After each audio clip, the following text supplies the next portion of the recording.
सलाम ना दुआ ना हाल ना चाल। ठीक है बच्चों, तो हम लोग स्टार्ट कर रहे हैं। बस अब ध्यान से पढ़ो आप लोग। पढ़ने वाले अच्छा जी, बच्चे हैं ना हम। क्लाइमेट चेंज पॉलिसी बच्चों, अब क्लाइमेट चेंज को बहुत ज्यादा पढ़ाने की मुझे जरूरत तो है नहीं आपको, क्योंकि आपको हर चीज वालेकुम अस्सलाम इसकी क्लियर है। ठीक है, हम सबसे पहले आपको ये पता होना चाहिए कि क्लाइमेट चेंज की जो पॉलिसी आई पाकिस्तान में, तो इसका गोल क्या था। तो ऑब्वियसली एक ही गोल था पाकिस्तान का कि हमें क्लाइमेट रिजिलियंट डेवलपमेंट करनी है। ठीक है, पाकिस्तान में अब जितनी भी डेवलपमेंट होगी वो क्लाइमेट रिजिलियंट डेवलपमेंट होगी। ठीक है, हम इस तरह की इकोनॉमी इस्टेब्लिश करेंगे, हम ऐसी मेजरमेंट्स लेके आएंगे एग्रीकल्चर में, फॉरेस्ट्री में, कि क्लाइमेट चेंज के जितने भी इम्पैक्ट्स आ रहे हैं डिफरेंट सेक्टर्स में उनको हम मिनिमाइज कर सकें। ठीक है, और उनके इम्पैक्ट्स को काउंटर करते हुए हम जो है वो अपनी प्रोग्रेस करें। तो ऑब्जेक्टिव्स क्या थे इसके, जितने भी आपकी सिक्योरिटी इश्यूज हैं वो सारे इसके ऑब्जेक्टिव्स थे, इन सबको कंसिडर किया गया।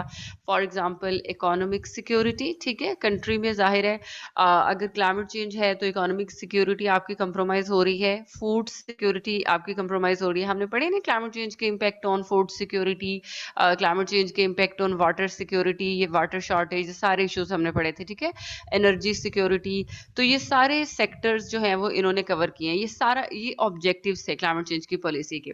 जो इसके की फीचर्स हैं बच्चों, वो एक्चुअली दो डोमेन्स में इन्होंने इसको डिवाइड किया है। एक है अडेप्टेशन, ठीक है, और दूसरा है मिटिगेशन।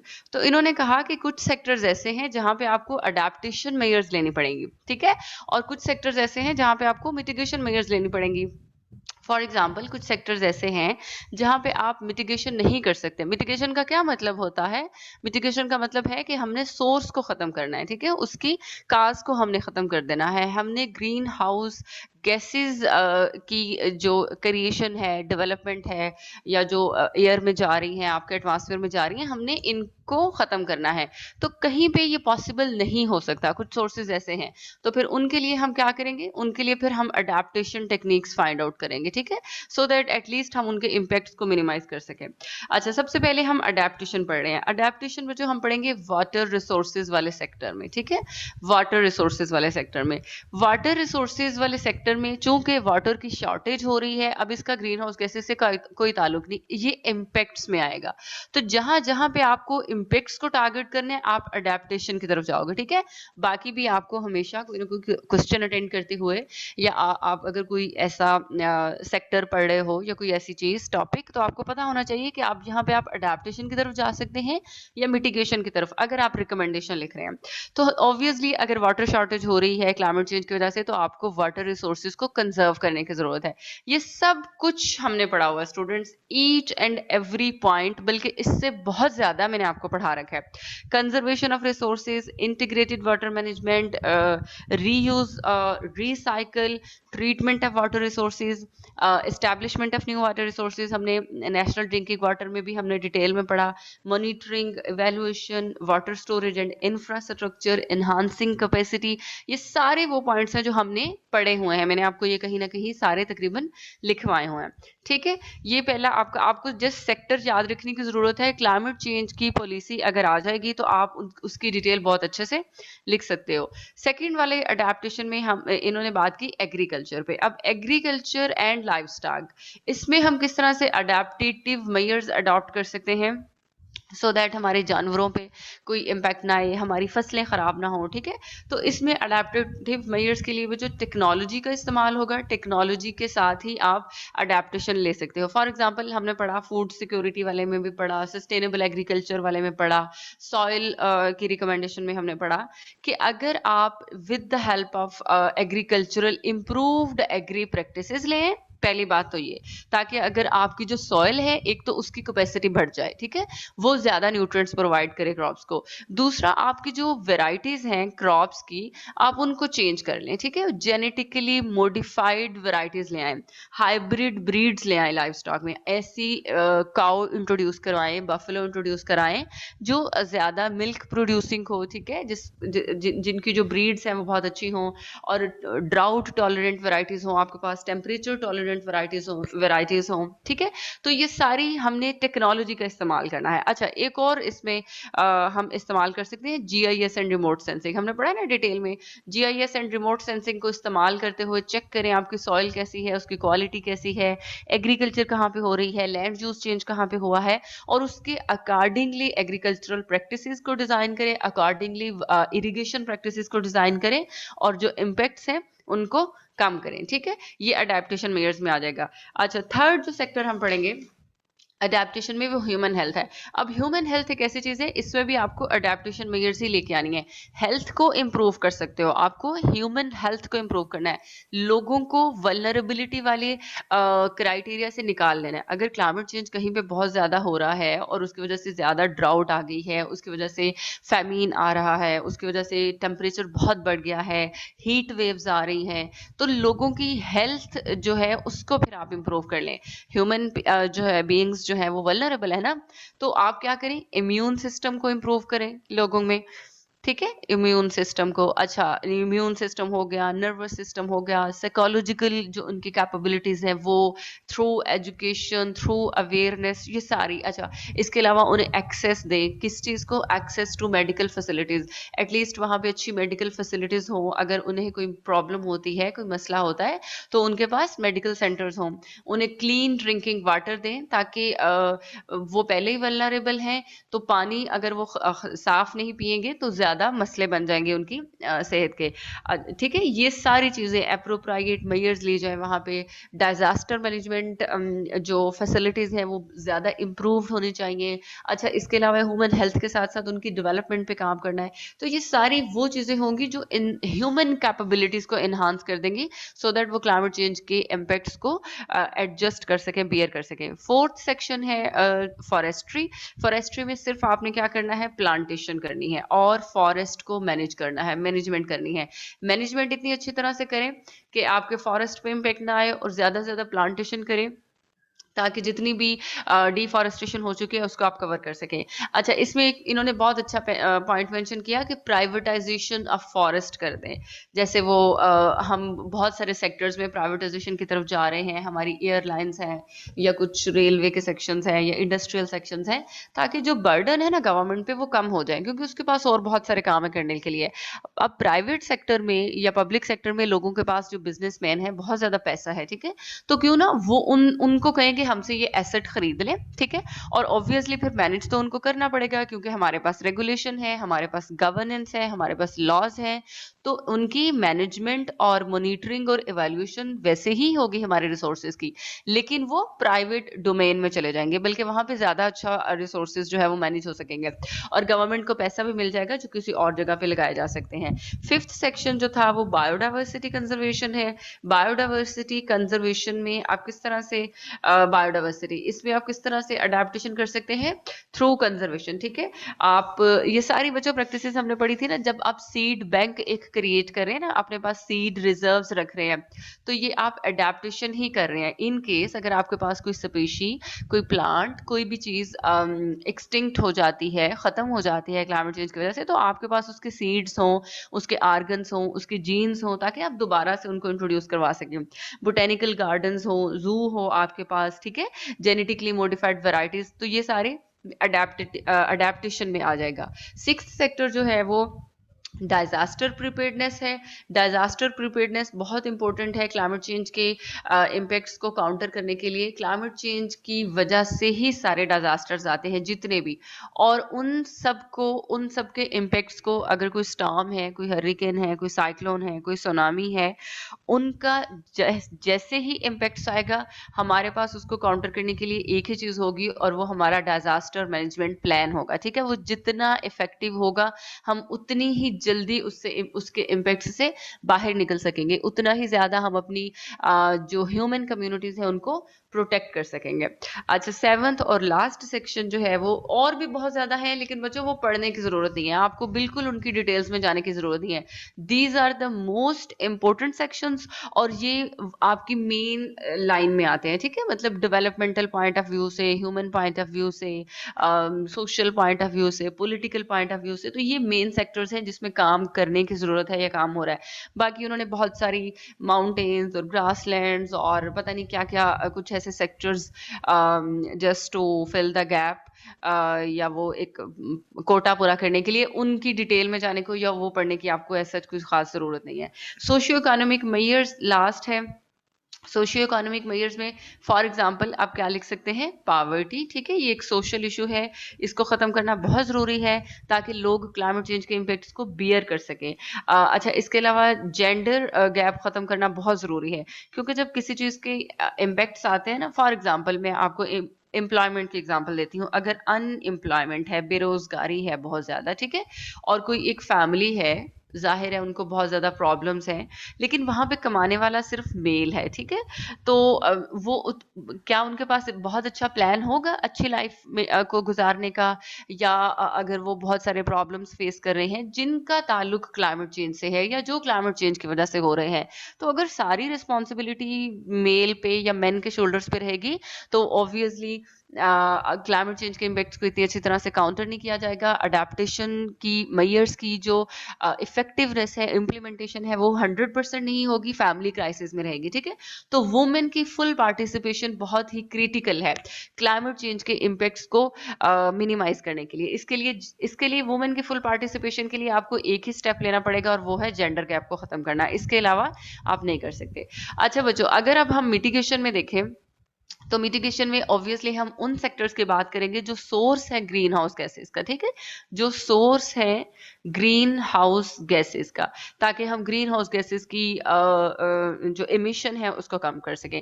फर्स्ट सेक्टर है एनर्जी, जहां भी आप फ्यूल इस्तेमाल करेंगे, एनर्जी इस्तेमाल करेंगे, obviously you are contributing towards greenhouse gases emission.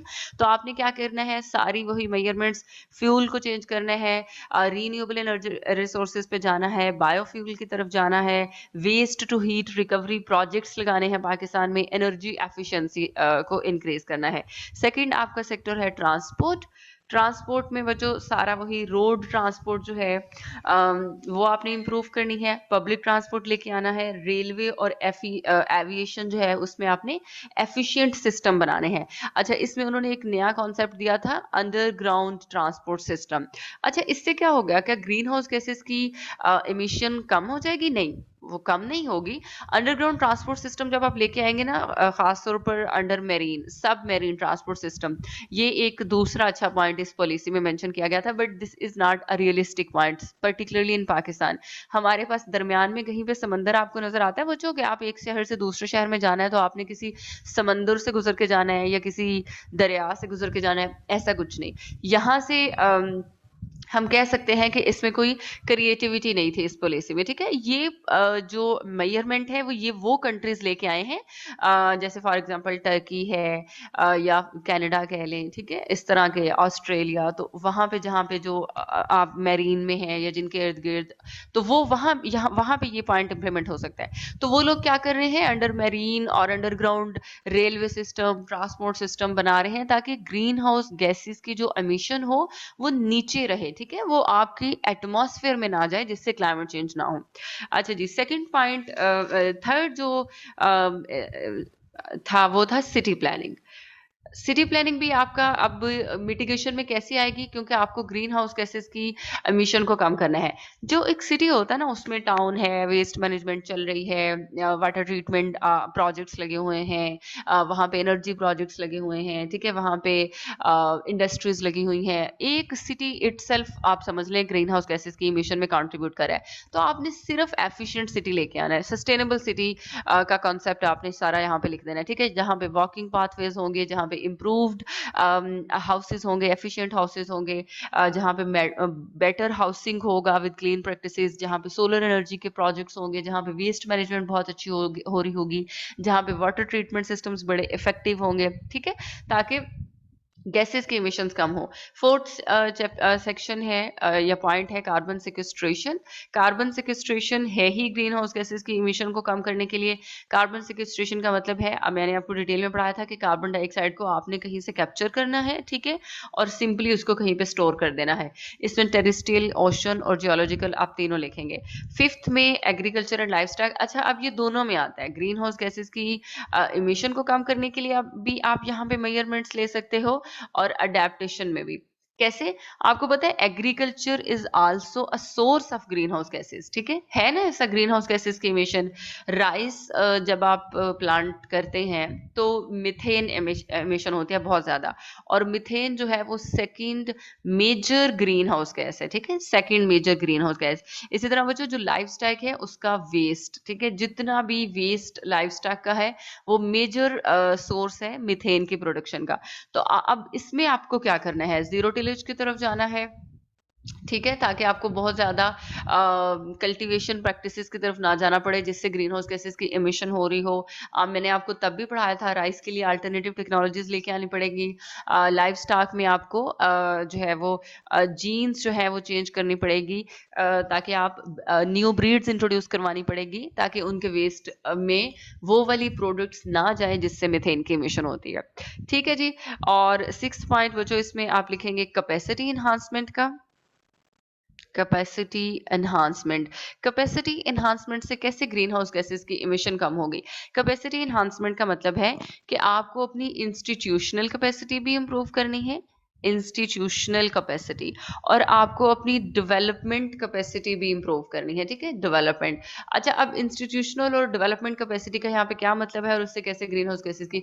Institutional capacity का बच्चों वो मतलब है कि आपको लोकल लेवल पे, डिस्ट्रिक्ट लेवल पे, ठीक है, तहसील लेवल पे, उसके ऊपर तो हमारे पास होते हैं, ऐसे इंस्टीट्यूशंस लेके आने हैं, ऐसे इंस्टीट्यूशंस जो कंट्रीब्यूट करें towards minimising of greenhouse gases, ठीक है। क्लाइमेट चेंज सेल्स बनाने हैं जो मॉनिटर करें ग्रीन हाउस गैसेस की एमिशन को, और उनके लिए ऐसे मैनेजमेंट मेयर्स इंट्रोड्यूस करवाएं जिससे लोकल लेवल पे, डिस्ट्रिक्ट लेवल पे, तहसील लेवल पे जितनी एक्टिविटीज हो रही हैं, जितने काम हो रहे हैं, उनको बैलेंस में रखा जाए, उनके ऊपर एक चेक रखा जाए, ठीक है। उनको कम करने के लिए जितनी भी कोशिशें की जाएंगी वो ये वाले इंस्टीट्यूशंस लें। देखें, प्रोविंशियल लेवल पे अगर कोई इंस्टीट्यूशन काम कर रहा है और वहां ऊपर से अगर कोई पॉलिसी ली जाती है, कोई मेयर ले जाता है, तो बहुत लोएस्ट लेवल पे जाते जाते वो प्रोजेक्ट के ही रास्ते में रह जाता है, ठीक है। इम्प्लीमेंटेशन वहां तक नहीं पहुंच सकती, ले मैन तक वो कॉन्सेप्ट नहीं जाता, वो एडवांसमेंट नहीं जाती, वो डेवलपमेंट नहीं जाती, उसके पास वो ऑर्डर नहीं जाता, वो स्ट्रैटेजी नहीं जाती।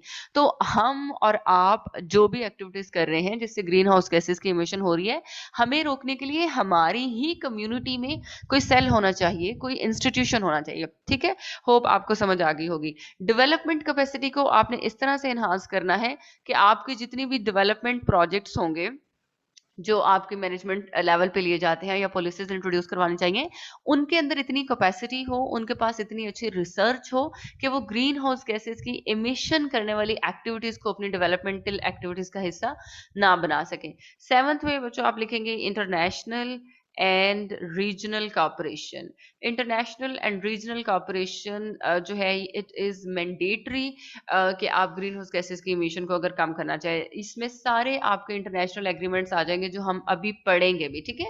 इन एग्रीमेंट्स को फॉलो करते हुए, इनको इम्प्लीमेंट करते हुए, इनके अंदर जितने रूल्स एंड रेगुलेशंस दी हैं उनको सामने रखते हुए हम ग्रीन हाउस गैसेस की एमिशन को बहुत हद तक कम कर सकते हैं, क्योंकि हमें टेक्नोलॉजी भी मिल जाती है, बजट भी मिल जाता है, रिसर्च भी हमें अच्छी खासी मिल जाती है, प्रोफेशनल्स की हेल्प भी हमें मिलती है। बहुत सारे प्रोजेक्ट्स हैं जिसमें बहुत सारी कंट्रीज आपको स्पॉन्सर कर रहे होते हैं। तो अगर हम इंटरनेशनल और रीजनल कॉपरेशन को जो है वो प्रमोट करेंगे तो फिर हम मिटिगेशन जो है वो ज्यादा अच्छे से कर सकते हैं। ठीक हो गया बच्चों, this was all about climate change policy. Last हमारी जो है वो है नेशनल सैनिटेशन पॉलिसी इस चैप्टर की, नेशनल सैनिटेशन पॉलिसी। अच्छा जी, नेशनल सैनिटेशन पॉलिसी 2006 में आई थी पाकिस्तान। सैनिटेशन का क्या मतलब होता है? सैनिटेशन का मतलब होता है कि आपको हाइजीनिक कंडीशंस लेनी है, ठीक है, क्लीन कंडीशंस हो, साफ सुथरी, ठीक है, हाइजीनिक कंडीशंस हो, साफ सुथरा पानी हो और साफ सुथरा एनवायरनमेंट हो। इस पॉलिसी का गोल क्या था कि पाकिस्तान में आपने पब्लिक हेल्थ को इंश्योर करना है, ये इसका मेजर गोल था, ठीक है। पब्लिक हेल्थ को सेफ गार्डनिंग, पब्लिक हेल्थ किस तरह से पब्लिक हेल्थ को इंश्योर करना है? बाय काउंटरिंग या मिनिमाइजिंग नॉन हाइजीनिक कंडीशंस, ठीक है। जहां जहां पे भी नॉन हाइजीनिक कंडीशंस लोग फेस कर रहे हैं या वो हैं, उनको खत्म करते हुए आपने लोगों की सेहत को इम्प्रूव करना है, ठीक है। और ये किस तरह से होगा, ऑब्जेक्टिव क्या था इस पॉलिसी का? इस पॉलिसी का ऑब्जेक्टिव अकॉर्डिंग टू दिस बनता है कि आपको सेफ डिस्पोजल करना है। जो नॉन हाइजीनिक कंडीशंस हैं वो कैसे होती हैं? अगर आपका सीवेज सिस्टम अच्छा ना हो, ठीक है, अगर आपका डिस्पोजल सिस्टम अच्छा ना हो, इसमें सेफ डिस्पोजल ऑफ वेस्ट, ठीक है। जब आपका वेस्ट बहुत ज्यादा स्कैटर्ड फार्म में हो, उसकी ट्रीटमेंट ना हो रही हो, उसकी स्टोरेज ना हो रही हो, उसकी डंपिंग ना हो रही हो, जब आपको पानी ना मिल रहा हो पब्लिक प्लेसेस पे, ठीक है, जब आपके पास एनफ नंबर ऑफ पूरे मुल्क में लोगों के लिए वॉशरूम्स अवेलेबल ना हो, बेसन्स अवेलेबल ना हो, टैप वाटर अवेलेबल ना हो, पंप्स अवेलेबल ना हो, तो फिर नॉन हाइजीनिक कंडीशंस जाती हैं। तो उन सबको, नॉन हाइजीनिक कंडीशंस को काउंटर करने के लिए आपको वेस्ट का सेफ डिस्पोजल करना पड़ेगा और प्रोविजन ऑफ क्लीन वाटर देनी पड़ेगी, ठीक है जी। इसके अलावा और बहुत से ऑब्जेक्टिव्स आप इसमें लिख सकते हैं, promotion of sanitation programme and to provide sanitation services, सारे मतलब जो भी सैनिटेशन से लिंक होगा। अच्छा बच्चों, हम इसके फीचर्स की तरफ जाएंगे। की फीचर्स क्या थे इस पॉलिसी के, और यही इसके की फीचर्स हैं, ठीक है।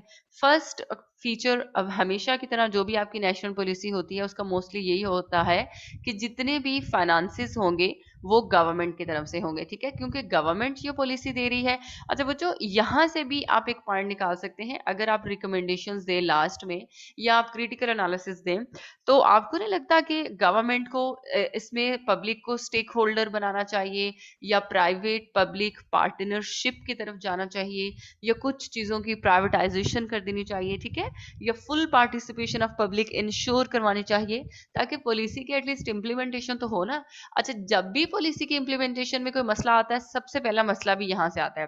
गवर्नमेंट के पास पैसे ही नहीं होते, 2-2 3-3 साल तो पॉलिसी इम्प्लीमेंट ही नहीं हो पाती, क्योंकि वो जो फाइनेंसेस गवर्नमेंट ने अपनी रिस्पॉन्सिबिलिटी में लिए होते हैं वो फुलफिल नहीं कर पा रहे होते। तो यहाँ पे अगर स्पॉन्सर्स मिल जाए गवर्नमेंट को, पब्लिक मिल जाए उनको, ठीक है, जितनी भी ये आपकी सिविल कम्युनिटी है, या प्राइवेट आपके पार्टनर्स गवर्नमेंट को मिल जाए, तो आई थिंक कि पॉलिसीज ज्यादा अच्छे से इम्प्लीमेंट हो सकती हैं। एनी हो, ये पॉइंट आप मेंशन कर सकते हैं, लिख सकते हैं।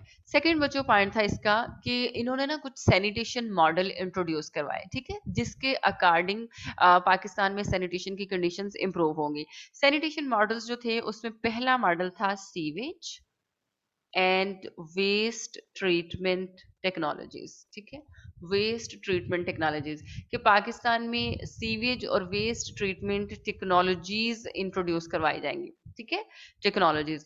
और टेक्नोलॉजीज जब इंट्रोड्यूस करवाई जाएंगी तो उसके लिए special sewage and waste treatment plants लगाए जाएंगे, या आप कह सकते हैं फैसिलिटीज लगाई जाएंगी डिफरेंट टाउन्स में, डिफरेंट सिटीज में, जिससे उस इलाके का सारा वेस्ट ट्रीट हो रहा होगा, सीवेज ट्रीट हो रहा होगा, ठीक है जी।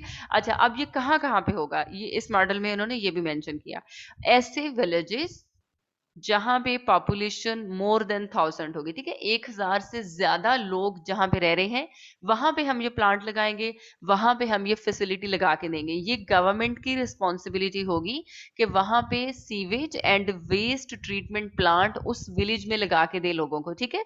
अच्छा, अब ऐसे विलेजेस या ऐसे अर्बन एरियाज, आप यहाँ पे अर्बन एरियाज भी लिख लें, जहां पे जो पॉपुलेशन है वो लेस देन 1000 हो, ठीक है, मतलब पॉपुलेशन 1000 से कम है, कोई कच्ची आबादी है कोई इस तरह से, तो वहां पे लोगों को फिर सिर्फ इंसेंटिव्स दिए जाएंगे, ठीक है, क्योंकि वहां पे अब इतना बड़ा प्रोजेक्ट लगाना, प्लांट लगाना, फैसिलिटी वो नहीं, वहां पे लोगों को इंसेंटिव्स दिए जाएंगे, वहां पे लोगों को अवेयरनेस दी जाएगी, ठीक है, वहां पे उनको प्रोमोट किया जाएगा कि वो सेल्फ हेल्प के थ्रू सैनिटेशन मेजर्स का ख्याल रखें, और बाकी जरूरी चीजें उनको प्रोवाइड की जाएंगी, जैसे पानी या बाकी फैसिलिटीज। अच्छा जी, थर्ड में इन्होंने क्या किया, इफ्लुएंट क्वालिटी मॉनिटरिंग जो है इन्होंने इंट्रोड्यूस करवाई। इफ्लुएंट क्या होता है बच्चों, इफ्लुएंट की मॉनिटरिंग इन्होंने कहा हम करवाएंगे। इफ्लुएंट होता है आपका जो आउटफ्लो होता है, जो डिस्चार्ज आप कह लें, ठीक है, जो इंडस्ट्री से निकलता है या जो बड़े बड़े इंस्टीट्यूशन से निकलता है, जो ऑलमोस्ट आपका वेस्ट ही होता है, ठीक है। अच्छा, ये जो आपका आउटफ्लो होता है, ये डिस्चार्ज है, ये कहाँ कहाँ पे जा रहा होता है? ये रिवर्स में जा रहा होता है, कैनाल्स में जा रहा होता है, सी में जा रहा होता है। अच्छा, इस इफ्लुएंट को मॉनिटर क्यों करना है? ऑब्वियसली ये दरियाओं में जा रहा है, समुद्रों में, नहरों में, जहां से फिर ये आपके हाउसेज में आ रहा है पानी, ठीक है? तो इसकी क्वालिटी को मॉनिटर करना जो है वो इंश्योर करवाना, गवर्नमेंट ने कहा ये बहुत जरूरी है। फॉर एग्जाम्पल, ऐसे ही सिर्फ उस इफ्लुएंट को डिस्चार्ज करने की परमिशन होगी जो फिर उसकी क्वालिटी पे पूरा उतरेगा, एटलीस्ट उसमें बहुत ज्यादा वेस्ट ना हो। और अगर उसकी क्वालिटी बहुत ही ज्यादा लो है तो फिर वो इंडस्ट्री या वो पर्टिकुलर इंस्टीट्यूशन रिस्पॉन्सिबल होगा कि अपने इफ्लुएंट का पहले ट्रीटमेंट कराए, मतलब उसको ट्रीटमेंट प्रोसेस से गुजारे। और वो ट्रीटमेंट प्रोसेस से गुजारते हुए वो नेशनल एनवायरमेंट क्वालिटी स्टैंडर्ड्स को फॉलो करेगा जो कि एनवायरमेंटल प्रोटेक्शन एजेंसी ने इशू किए हैं। ठीक है बच्चों, समझ आ गई आपको इस पॉइंट की? अच्छा जी, फोर्थ पॉइंट था अर्बन सैनिटेशन। अब इन्होंने अर्बन सैनिटेशन को पर्टिकुलरली अलग से डिस्कस किया। अर्बन सैनिटेशन ने उन्होंने कहा कि जो सिटी गवर्नमेंट है वो एक प्लान इशू करेगी, ठीक है, जो कि अर्बन सैनिटेशन प्लान होगा। उसके बाद पब्लिक फैसिलिटीज बनाई जाएंगी।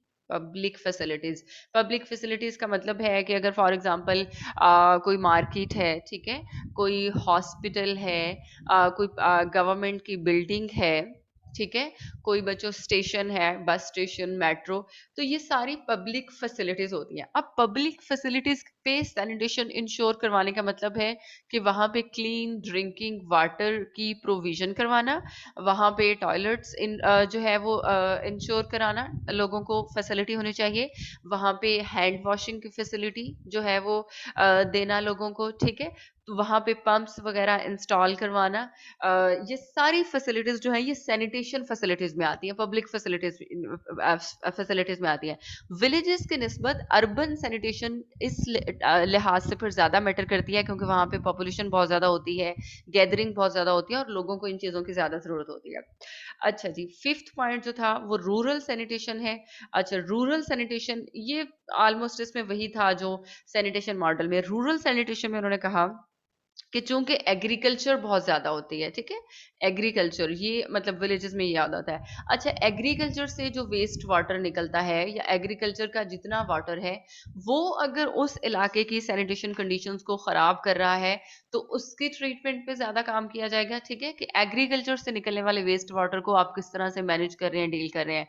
अच्छा जी, इसके अलावा हाउस होल्ड लेवल पे क्या लिया जाएगा स्टेप, कि जितना भी आपका वेस्ट वाटर है उसको एक तो प्रॉपरली डिस्पोज ऑफ किया जाएगा।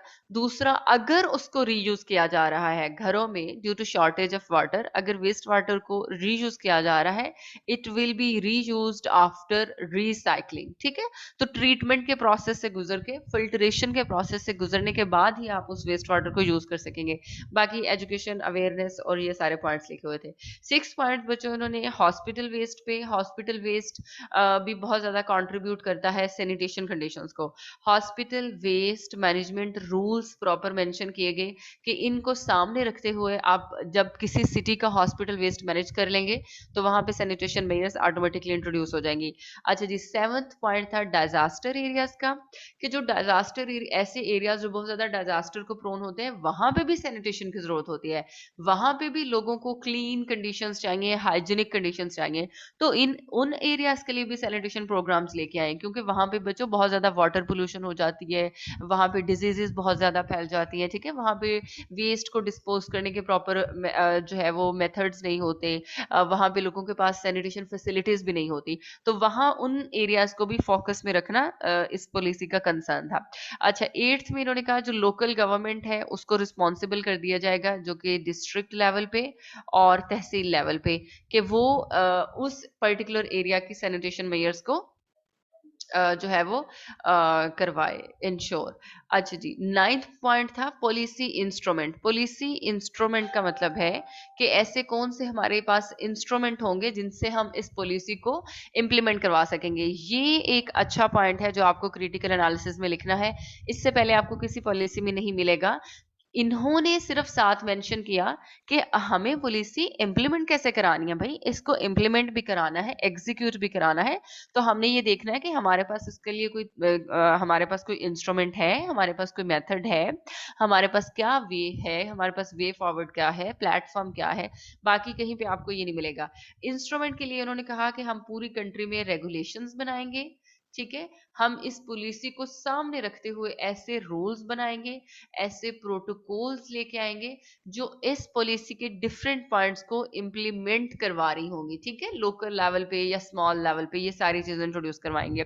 दूसरा इन्होंने कहा नेशनल सैनिटेशन स्ट्रेटजी बनाई जाएगी एक, जो बहुत ज्यादा स्पेसिफिक होगी। तीसरा इन्होंने कहा जो प्रीवियस जितनी भी सैनिटेशन फैसिलिटीज है इस वक्त पाकिस्तान में, इन सब की अपग्रेडेशन होगी, ठीक है। अच्छा, इसके अलावा इन्होंने कहा हम फंड्स रेजिंग करेंगे, मतलब अगर आपके पास पैसे नहीं है तो फंड्स रेजिंग एक अच्छा पॉइंट था कि हम फंड्स को रेज करेंगे। 10th और लास्ट पॉइंट जो इस पॉलिसी का था, ये भी यूनिक पॉइंट है, आप लिख सकते हैं एनालिसिस में, प्राइवेट पब्लिक पार्टनरशिप, ठीक है। ये भी एक उनकी कोशिश थी कि हम पॉलिसी को इम्प्लीमेंट करवा सके। प्राइवेट पब्लिक पार्टनरशिप में रोल ऑफ मीडिया को हाईलाइट किया गया कि हम मीडिया के थ्रू जो है वो लोगों को इन्वॉल्व करेंगे कि वो इसकी इम्प्लीमेंटेशन में हेल्पफुल रहे। ठीक हो गया बच्चों, this was all about global, sorry not not global, environmental governance. हमारा ये चैप्टर कंप्लीट हो गया। आपको इस चैप्टर में से कोई क्वेश्चन पूछना है तो पूछ लें, फिर हम नेक्स्ट चैप्टर स्टार्ट करेंगे ग्लोबल इनिशिएटिव्स वाला।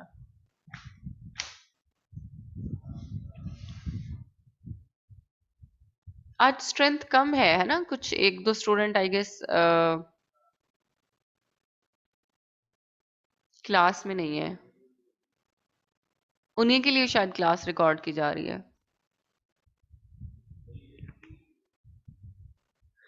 अच्छा जी, कोई क्वेश्चन नहीं है, चले ठीक है जी। लास्ट चैप्टर है हमारा, जो हम स्टार्ट कर रहे हैं वो है ग्लोबल इनिशिएटिव्स।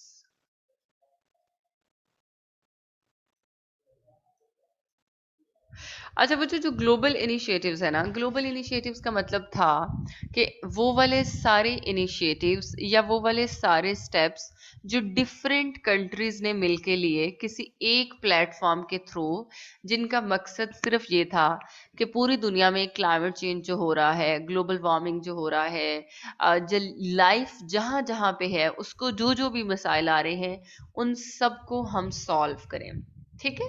तो ये ग्लोबल इनिशिएटिव्स में हम कुछ एग्रीमेंट्स पढ़ेंगे, सिंपल, ठीक है। जो कुछ हम कुछ कॉन्फ्रेंसेस पढ़ेंगे, हम कुछ ऐसे स्टेप्स पढ़ेंगे जो कुछ कंट्रीज ने मिलके लिए, ताकि हम अपने,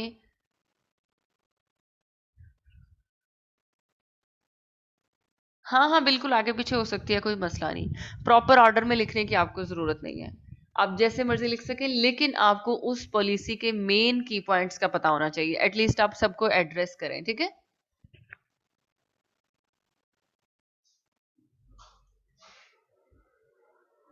जी जी। वो सर पूछ रहे हैं मिस माह के आपसे बात होगी। नहीं सर से कहें, महा का तो मुझसे कोई कांटेक्ट नहीं हुआ, महा अभी तक अकेडमी नहीं आई। नहीं इस बारे में उनको पता है, वो पेपर था और कल उनका पेपर है तो उन्होंने पता नहीं वैक्सीनेशन लगवाई नहीं, कल तो वो बैठने भी नहीं देंगे। बच्चों एक सेकंड, अच्छा एक सेकंड, मैं महा को कॉल दोबारा कॉल करती हूँ। अगर होती तो सर से बात करवा दीजिए।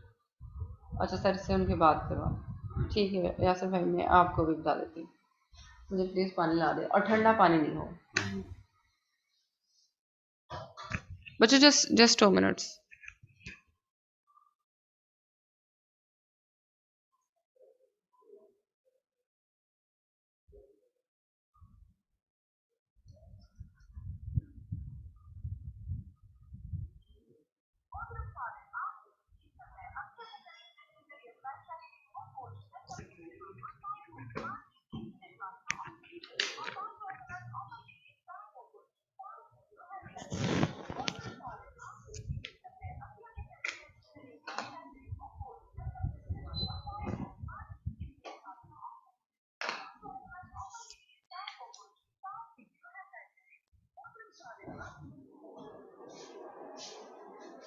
बहुत शुक्रिया, महा कॉल नहीं अटेंड कर रही, अब उनको कॉल तो मैसेज कर दीजिए ना, तो जैसे फ्री होती हैं तो रब्ता करें। ठीक।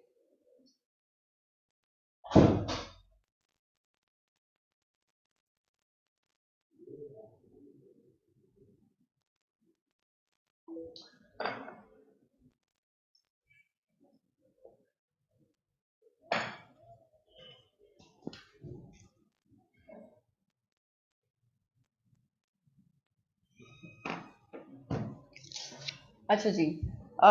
मैं आपको बता रही थी कि हम ये कुछ एग्रीमेंट्स हैं। अच्छा, ये वाले जो एग्रीमेंट्स होते हैं या ग्लोबल इनिशिएटिव्स होते हैं, इनकी ये कुछ खसूसियात होती हैं कि ये मल्टीलेटरल भी हो सकते हैं।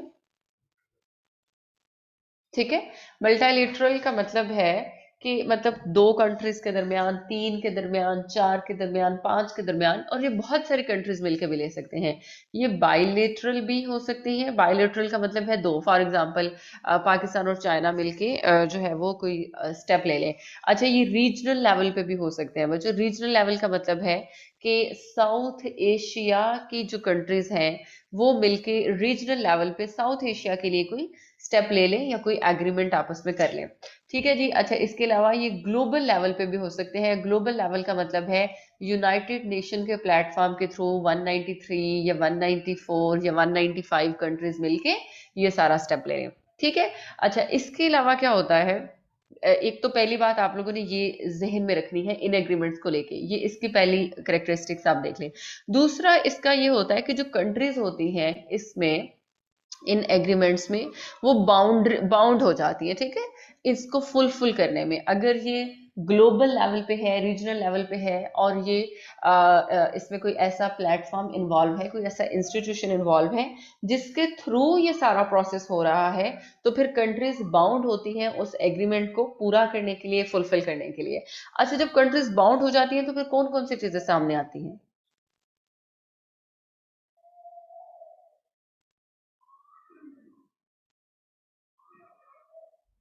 कॉपरेशन।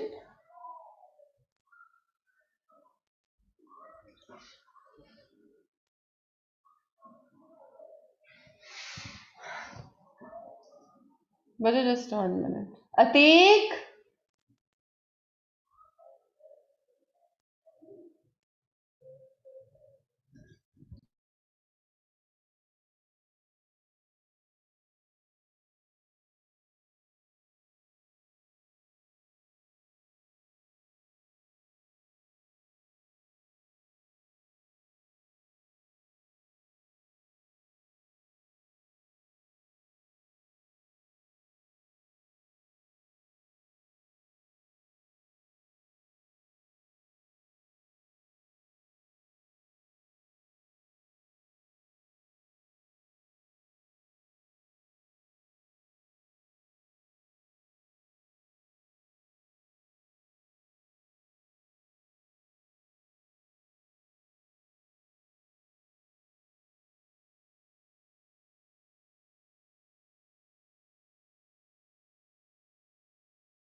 जी, हेलो। अच्छा जी, कंट्रीज़ जो हैं कोऑपरेशन होती है, उनकी इन्वॉल्वमेंट होती है हर हर स्टेप पे, अपग्रेडेशन पे। अच्छा, रिसोर्सेज़ की शेयरिंग होती है, वो अपने रिसोर्सेज़ आपस में शेयर कर सकती हैं।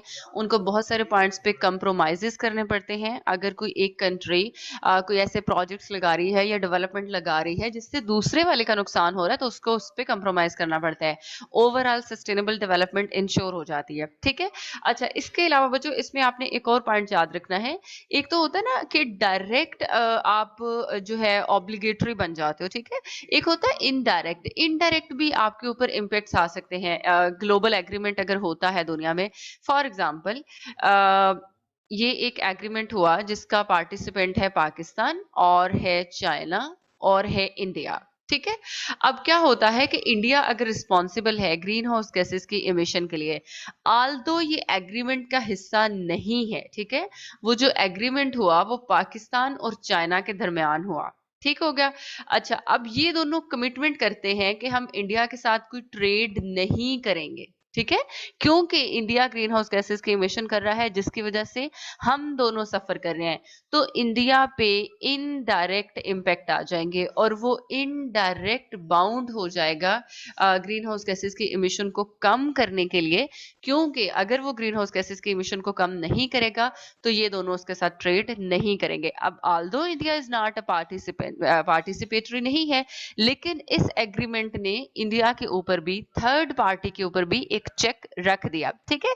ये मैं आपको ग्लोबल जो एग्रीमेंट्स हैं या जो ग्लोबल इनिशिएटिव्स लिए जाते हैं, मैं आपको उनकी इंपॉर्टेंस भी पढ़ा रही हूँ, उसके करेक्टरिस्टिक्स या उसके फीचर्स भी पढ़ा रही हूँ, और ये उसकी नेचर भी है, ठीक है।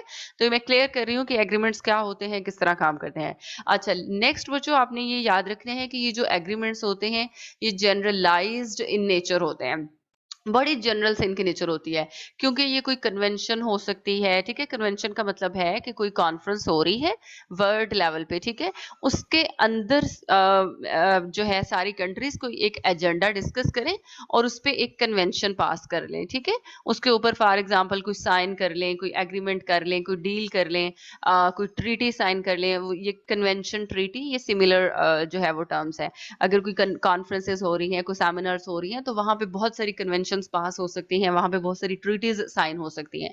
अच्छा, उसके बाद क्या होता है, आपके पास आते हैं different methods.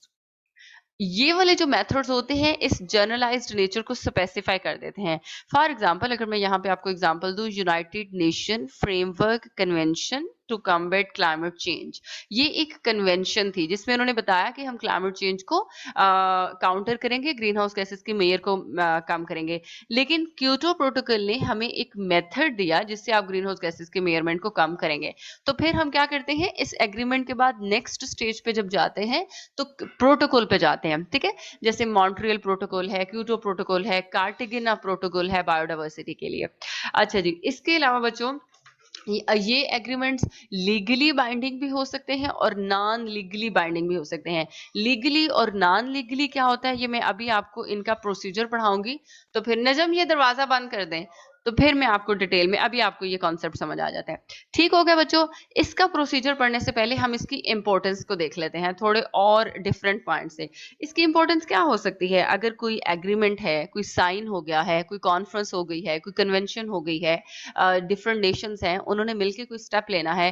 First one is that कि ये सेल्फ एग्जीक्यूटिव टाइप फ्रेमवर्क होगा, ठीक है। मतलब इसके लिए आपको कोई अलग से गवर्नमेंट की जरूरत नहीं है। जैसे पाकिस्तान में अगर आप कोई पॉलिसी लेके आते हैं, आपको उसके लिए बड़ी गवर्नमेंट चाहिए और इम्प्लीमेंटेशन के लिए कोई कमेटी चाहिए होगा, कोई सेल चाहिए होगा, कोई मॉनिटरिंग बॉडी चाहिए होगी, तो मैनेजमेंट पे ही वो हजार बखेड़े। लेकिन ये एक सेल्फ एग्जीक्यूटिव टाइप फ्रेमवर्क होगा जिसके लिए आपको कोई अलग से गवर्नमेंट नहीं चाहिए और इम्प्लीमेंटेशन में मिल जाएंगी। अच्छा, दूसरा क्रॉस चेक एंड बैलेंस होता है इसमें। काम अगर एक कर रहा है और सफर दूसरा कर रहा है तो ऑब्वियसली फिर क्रॉस चेक एंड बैलेंस के थ्रू एक बैलेंस अप्रोच को लेके चलते हुए हम क्लाइमेट चेंज के इम्पैक्ट्स को काउंटर कर रहे होते हैं। थर्ड ये है कि ये एग्रीमेंट्स आपको एक वे देते हैं जिससे आप नेशनल गवर्नेंस को इम्प्रूव कर सकते हैं। National governance, for example national governance किसके लिए, सिर्फ एनवायरनमेंट के लिए। देखिए फॉर एग्जांपल हमें एक कन्वेंशन मिल गई बायोडाइवर्सिटी पे, अभी हमारी पहली कन्वेंशन यही है, हम यही पढ़ेंगे, ठीक है। बायोडाइवर्सिटी पे कोई ग्लोबल कन्वेंशन हुई और उन्होंने इसमें कहा कि भाई बायोडाइवर्सिटी को प्रिजर्व करने के लिए या कंजर्व करने के लिए ये स्ट्रैटेजी है, ठीक है, इसको आपने फॉलो करना है। अब पाकिस्तान ने इस स्ट्रैटेजी को फॉलो करना है तो पाकिस्तान को ऑब्वियसली इसके लिए अपनी कंट्री में कोई स्ट्रैटेजी बनानी पड़ेगी, ठीक है। और उस स्ट्रैटेजी को बनाने के लिए पाकिस्तान को कोई रूल लेके आना पड़ेगा, कोई लॉ लेके आना पड़ेगा, कोई एडमिनिस्ट्रेटिव बॉडी बनानी पड़ेगी, कोई हो सकता है कोई डिपार्टमेंट इंट्रोड्यूस करवाना पड़े, कोई रिसर्च फैसिलिटी लगानी पड़े। तो असल में global agreements government national level पे आपको गवर्नेंस दे रहे होते हैं, आपको रूल्स दे रहे होते हैं, आपको बहुत सारी स्ट्रैटेजीज और मेथडोलॉजीज दे रहे होते हैं। ये इसकी नेक्स्ट एक इम्पोर्टेंस होगी थर्ड। फोर्थ में क्या होता है कि बच्चों इससे ना आपको बहुत ज्यादा रिस्पेक्ट मिलती है। So you may gain respect in international community. ठीक है, ये बात भी मैंने पहले आपसे की थी कि जितना ज्यादा कोई कंट्री एक्टिव होता है ग्लोबल एग्रीमेंट्स को लेके, एक इंटरनेशनल कम्युनिटी में उसकी रेपुटेशन अपग्रेड हो जाती है। ठीक है, अच्छा जी, फिफ्थ में इकोनॉमिक बेनिफिट्स आपको इसके बहुत ज्यादा मिलते हैं। देखिए, अगर आप ग्लोबल एग्रीमेंट का पार्ट हैं तो आपको आपके साथ बहुत सारे प्रोमिस किए जाएंगे, रिसोर्सेज के, फाइनेंसिस के, टेक्नोलॉजी के, ह्यूमन असिस्टेंस के, ट्रेड के, बच्चों प्रोफेशनलिज्म के, ट्रेनिंग देने के, आपकी कंट्री में कोई यूनिवर्सिटी बनाने के, कोई रिसर्च फैसिलिटी बनाने के, तो social, educational, environmental, developmental, economic, बहुत सारे बेनिफिट्स आप इससे हासिल कर सकते हो। अच्छा जी, सिक्स्थ एक मॉरल वैल्यूज इससे जो है वो शो होती है डिफरेंट कंट्रीज की। अच्छा, अब बहुत सारे काम होते हैं वो बगैर मकसद के भी किए जाते हैं दुनिया में, या हर लेवल पे हर काम जरूरी नहीं कि किसी मकसद या किसी गर्ज से भी किया जाए। बहुत सारे काम होते हैं जिसमें आपका अपना फायदा भी नहीं होता लेकिन आप करते हैं। इसमें ज्यादातर रोल प्ले करती है फिर डेवलप्ड कंट्रीज।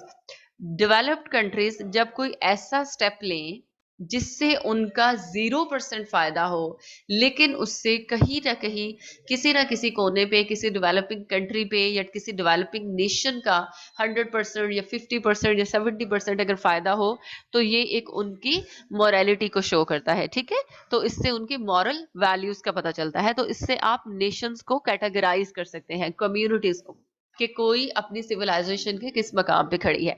तो ग्लोबल एग्रीमेंट्स के बहुत ज्यादा इंपॉर्टेंट फीचर्स हो सकते हैं, लेकिन इसके कुछ चैलेंजेस भी हैं। अगर आप ग्लोबल इनिशिएटिव्स को पढ़ रहे हैं तो फिर आपको पता होना चाहिए इन्हीं ग्लोबल इनिशिएटिव्स को फिर फॉलो करते हुए, इम्प्लीमेंट कराते हुए, इस पूरे प्रोसेस से गुजरते हुए आपको बहुत सारी हर्डल्स का भी सामना करना पड़ता है। इसमें बहुत ज्यादा इम्प्लीमेंटेशन चैलेंजेस भी आ सकते हैं। अच्छा, इम्प्लीमेंटेशन का चैलेंज द मोस्ट इम्पोर्टेंट जो है और फोरमोस्ट चैलेंज कंसिडर किया जाता है। ठीक है, अच्छा, इम्प्लीमेंटेशन बच्चों जहां पे हम बात करते हैं कि आपकी जो गवर्नमेंट है, सॉरी, आपके पास कोई ग्लोबल गवर्नमेंट नहीं है। ग्लोबल गवर्नमेंट का होना आपके लिए ब्लेसिंग भी है, लेकिन ग्लोबल गवर्नमेंट का होना आपके लिए एक प्रॉब्लम भी हो सकता है। ठीक है हमजा, ये दरवाजा बंद करते हैं।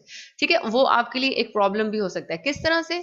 फॉर एग्जाम्पल, अगर इंडिया इसको फुलफिल कर रहा है, अगर इंडिया किसी पॉइंट को, कोई एक पॉइंट है उसको फुलफिल कर रहा है, लेकिन चाइना उसको इग्नोर कर रहा है, अपनी हेजेमनी शो कर रहा है, तो वो किसको आंसरेबल है?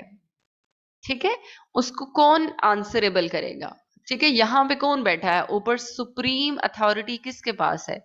सुप्रीम अथॉरिटी किसी के पास नहीं है। ठीक है, अगर यूनाइटेड नेशन करवा रही है तो यूनाइटेड नेशन, अगर यूनाइटेड नेशन एनवायरमेंट प्रोग्राम करवा रहा है तो क्या वो है सुप्रीम अथॉरिटी?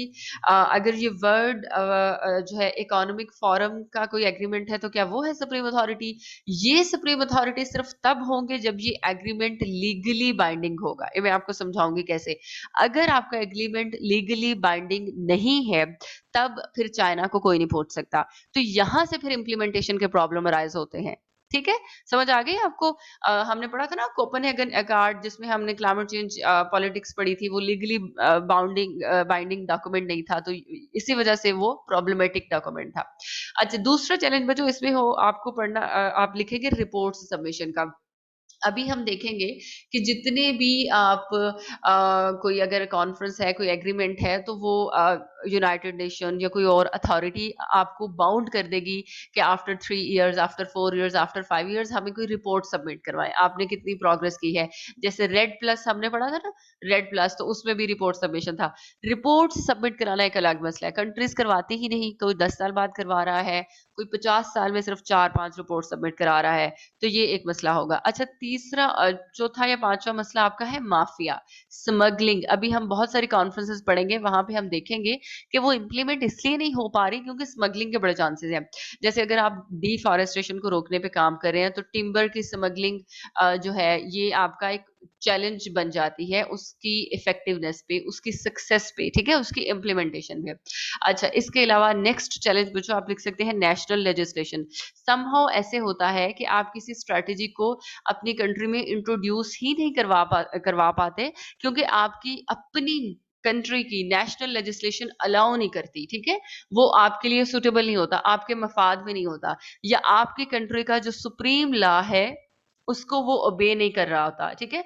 और जो भी आपका कॉन्स्टिट्यूशन है या आपकी कंट्री का जो सुप्रीम लॉ है, उसके ऊपर आप किसी लॉ को डिजाइन नहीं कर सकते, वो सब इसके बाउंड, इसके अंडर होने चाहिए, ठीक है, जिसको ये अलाउ कर सके। तो समहाउ कॉन्फ्लिक्ट्स आ जाते हैं, क्लैशेस आ जाते हैं प्रोविंशियल लॉज के और इन्वायरमेंटल गवर्नेंस के, ठीक है।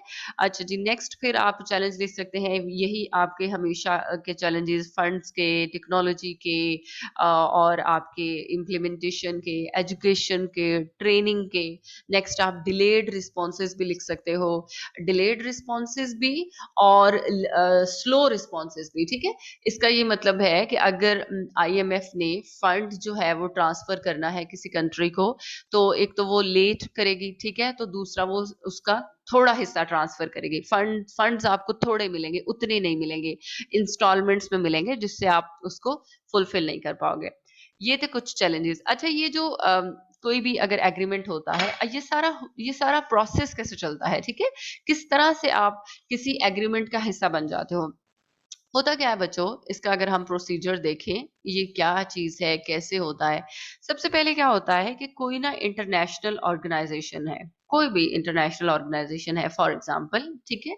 अच्छा, कोई इंस्टीट्यूशन है जिसकी बड़ी अच्छी रेपो है और वो इन्वायरमेंट के किसी न किसी सेगमेंट में या सेक्टर में काम कर रहा है। अच्छा, ये कोई कंट्री भी हो सकती है, ठीक है, कोई ऐसी कंट्री जिनको मसला हो। इन्हें पता चलता है कि एक इशू है जिसको बहुत सारी कंट्रीज फेस कर रहे हैं, और ये हमारी रिस्पॉन्सिबिलिटी है क्योंकि हम इस चीज पे काम कर रहे हैं, ठीक है। For example, United Nation environment programme है ना, अब ये इन्वायरमेंट पे काम करता है ऑब्वियसली। वर्ल्ड हेल्थ ऑर्गेनाइजेशन है ना, ये हेल्थ पे काम करती है। तो हेल्थ का कोई इशू अराइज हो गया दुनिया में, इन्वायरमेंट का कोई इशू अराइज हो गया दुनिया में, तो किसकी रिस्पॉन्सिबिलिटी है बच्चों, सबसे पहले किसकी रिस्पॉन्सिबिलिटी बनती है, ऑब्वियसली ये इसकी रिस्पॉन्सिबिलिटी है, ऑब्वियसली ये इसकी रिस्पॉन्सिबिलिटी है, ठीक है। वो सबको गाइड कर रहे हैं, जगह जगह स्टेप्स ले रहे हैं, प्रोफेशनल्स निकाल रहे हैं, रिसर्च करवा रहे हैं, ट्रेनिंग दे रहे हैं, तो ये उनकी रिस्पॉन्सिबिलिटी है। तो फिर क्या करते हैं, जब सबसे पहले इनको एक इश्यू मिलता है, एक इश्यू सामने आता है। अच्छा, ये तो बात हो गई इंटरनेशनल ऑर्गेनाइजेशन की या इंस्टीट्यूशंस की। अब कोई कंट्री है जैसे पाकिस्तान, पाकिस्तान को लगता है कि हमारे यहाँ ना वाटर शॉर्टेज बहुत ज्यादा हो रही है, ठीक है, और वाटर शॉर्टेज इसलिए हो रही है क्योंकि क्लाइमेट चेंज बहुत ज्यादा हो रहा है। तो पाकिस्तान ये मसला यूनाइटेड नेशन के पास ले जाए, पाकिस्तान ये मसला यूनाइटेड नेशन एनवायरमेंट प्रोग्राम के पास ले जाए, भाई रिस्पॉन्सिबल इंडिया है, रिस्पॉन्सिबल चाइना है, सफर हम कर रहे हैं, हमें इसका कोई सोल्यूशन निकाल के दें। Got it. तो इस तरह से ये प्रोसेस स्टार्ट हो जाता है। नेक्स्ट स्टेज पे क्या होता है बच्चों, फिर एक फेज आती है जिसको बोलते हैं निगोशिएशन फेज। यूनाइटेड नेशन क्या करेगी, या वर्ल्ड इकोनॉमिक फोरम क्या करेगा, फटाफट से एक्शन लेंगे, ठीक है, और एक कॉन्फ्रेंस जो है वो अनाउंस कर देंगे, ठीक है, जहां पे वो सबको इकट्ठा कर लेंगे, प्राइम मिनिस्टर्स हैं, या फिर प्रेसिडेंट्स हैं, वो प्रोफेशनल्स लोग भी हो सकते हैं, एक्सपर्ट्स भी हो सकते हैं, उनको बुला लेंगे कि भाई ये मसला है, इसको हल करना है, आ जाए, मिलके बैठते हैं, और यहाँ पे डिस्कशन होगी, ये निगोशिएशन फेज होगा। अच्छा, निगोशिएशन फेज के बाद वो जो नेक्स्ट पे क्या होता है कि जब सबका कंसेंसस हो जाता है, वो एक पॉइंट पे पहुंच जाते हैं, तो वहां पे फिर वो अप्रूवल पेश करते हैं, ठीक है। जो भी कोई डॉक्यूमेंट वहां पे प्रिपेयर करते हैं जिसमें वो अपनी प्रॉब्लम को भी फाइंड आउट कर लेते हैं, उन्हें पता चल जाता है कि सोल्यूशन ये है और सोल्यूशन हमने इस तरह से लेना है, ये पार्टिसिपेशन हमने ऐसे ऐसे करनी है, हमने अपनी कॉन्ट्रीब्यूशन कैसे देनी है। जब वहां पे वो कंप्लीट डिस्कशन कर देते हैं तो फिर उन्हें अप्रूवल देना होता है। अच्छा, ये नेक्स्ट फेज है जिसमें वो एक्नॉलेजमेंट देते हैं, ठीक है, उसको एक्नॉलेज कर रहे होते हैं एक्चुअली, जिसमें वो अपने कंसेंसस शो करवा रहे होते हैं, ठीक है। अच्छा, जिसमें वो कॉन्फ्रेंसेस को अटेंड कर रहे होते हैं। अच्छा, इसी जब अप्रूवल देते हैं बच्चों, तो लास्ट में क्या होता है, एक्चुअली आप साइन कर रहे होते हैं, ठीक है, तो ये सिग्नेटरी फेज होती है। अच्छा, यहाँ से क्या होता है कि काम खत्म नहीं होता। अगर आपने अप्रूवल दे दी, एक्नॉलेज कर लिया, वहां पे साइन कराए, एक एक डॉक्यूमेंट होता है, फॉर एग्जांपल ये डॉक्यूमेंट है, इस पे 100 कंट्रीज ने साइन कर दिए, नो मैटर। इसके बाद क्या होता है, नेक्स्ट फेज में वो जितनी भी 100 कंट्रीज होंगी उनको ना टाइम दे दिया जाता है, उनको 1 मंथ का टाइम दे दिया जाता है। उनसे कहा जाता है ठीक है, वापस जाएं अपनी कंट्रीज में, अपने पार्लियामेंट में डिस्कस करें, अपने सेनेट के सामने इस चीज को पेश करें कि आपने भाई इस ग्लोबल एग्रीमेंट का हिस्सा बनना है अगले 5 साल के लिए, 10 साल के लिए। आपको बहुत सारे कंप्रोमाइजेस भी करने पड़ेंगे, न्यू लेजिस्लेशन भी इंट्रोड्यूस करवानी पड़ेगी, ठीक है, अपने रिसोर्सेज कि यूटिलाइजेशन को चेंज करना पड़ेगा, डेवलपमेंटल प्रोसेसेस पाथवेज को चेंज करना पड़ेगा। आर यू विलिंग, ठीक है, आप इसमें एंटर होना चाहते हैं, इसको रेटिफाई करना चाहते हैं, इसको ऑफिशियल अप्रूवल देना चाहते हैं, तो फिर कंट्रीज वापस जाएंगी, ये सारी डिस्कशन होगी। अगर वो इसको ऑफिशियल अप्रूवल देना चाहती है तो फिर वो इस डॉक्यूमेंट को रेटिफाई कर देंगे, इसको बोलते हैं रेटिफिकेशन फेज, जिसमें आप ऑफिशियल अप्रूवल दे देते हैं। ठीक है, ये आप ऑफिशियल अप्रूवल है। जब ये डॉक्यूमेंट रेटिफाई हो जाता है, रेटिफिकेशन हो जाती है किसी डॉक्यूमेंट की, पॉसिबल है कि सिर्फ 10 कंट्रीज उसको रेटिफाई करे आउट ऑफ 100। ठीक है, हो सकता है 20 करे, 90 कर दे, हो सकता है 100 के 100। जितनी कंट्रीज बच्चों उसको रेटिफाई करेंगी ना, वो ही उसका पार्टिसिपेंट होंगी। ठीक है, असल में वो ही, उनके ऊपर ही भी फिर वही आंसरेबल होंगी, चेक्स भी सारे उनके ऊपर लगेंगे। ठीक है, कंट्रीब्यूशन भी फिर उनकी होगी। उसके बाद इस डॉक्यूमेंट की हो जाती है सबमिशन। जब इस डॉक्यूमेंट की हो जाती है सबमिशन, तो ये बन जाता है लीगली बाइंडिंग डॉक्यूमेंट। अगर आप इसको रेटिफाई नहीं कर रहे, ऑफिशियल अप्रूवल नहीं दे रहे, और सिग्नेटरी फेज तक ही आपने काम खत्म कर दिया है यहाँ तक, तो वो आपका डॉक्यूमेंट लीगली बाउंडिंग नहीं होता। फॉर एग्जाम्पल, अब डिफरेंस इस तरह से आप समझें कि 10 कंट्रीज जो है उन्होंने इस डॉक्यूमेंट को किया है रेटिफाई। ठीक है, उन्होंने रेटिफाई कर दिया, और बाकी जो 90 कंट्रीज हैं उन्होंने सिर्फ यहाँ पे साइन किए हैं। तो ये जो कंट्रीज हैं, दे आर लीगली, मतलब वो इसका पार्ट है। ठीक है, और ये जो है ये नॉन लीगली बाइंडिंग। ठीक है, इनको कोई नहीं पूछेगा फिर ये काम करें ना करें, स्टेप्स लें ना लें, मेजरमेंट्स लें ना लें, जो मर्जी फिर ये करते रहे। तो असल में वो एग्रीमेंट इन कंट्रीज के अराउंड रिवॉल्व कर रहा होगा। ठीक है बच्चों, तो उसके बाद इसकी सबमिशन हो जाती है और ये आपका एग्रीमेंट जो है वो फाइनल हो जाता है। उसके बाद फिर इसको इम्प्लीमेंट कर दिया जाता है किसी न किसी डेट पे, और जब इसकी एग्जीक्यूशन होती है, जिस डेट से ये स्टार्ट हो रहा होता है, उसको बोलते हैं एंट्री इनटू फोर्स। ठीक है, कि ये एग्रीमेंट आज से स्टार्ट हो गया। ठीक हो गया बच्चों, ये आपकी बेस बन गई इस चैप्टर की। अब हमने ना कुछ एग्रीमेंट्स हैं हमारे, छोटे छोटे से एग्रीमेंट्स हैं, कोई 5-6, वो हमने पढ़ लेने हैं। अभी इट्स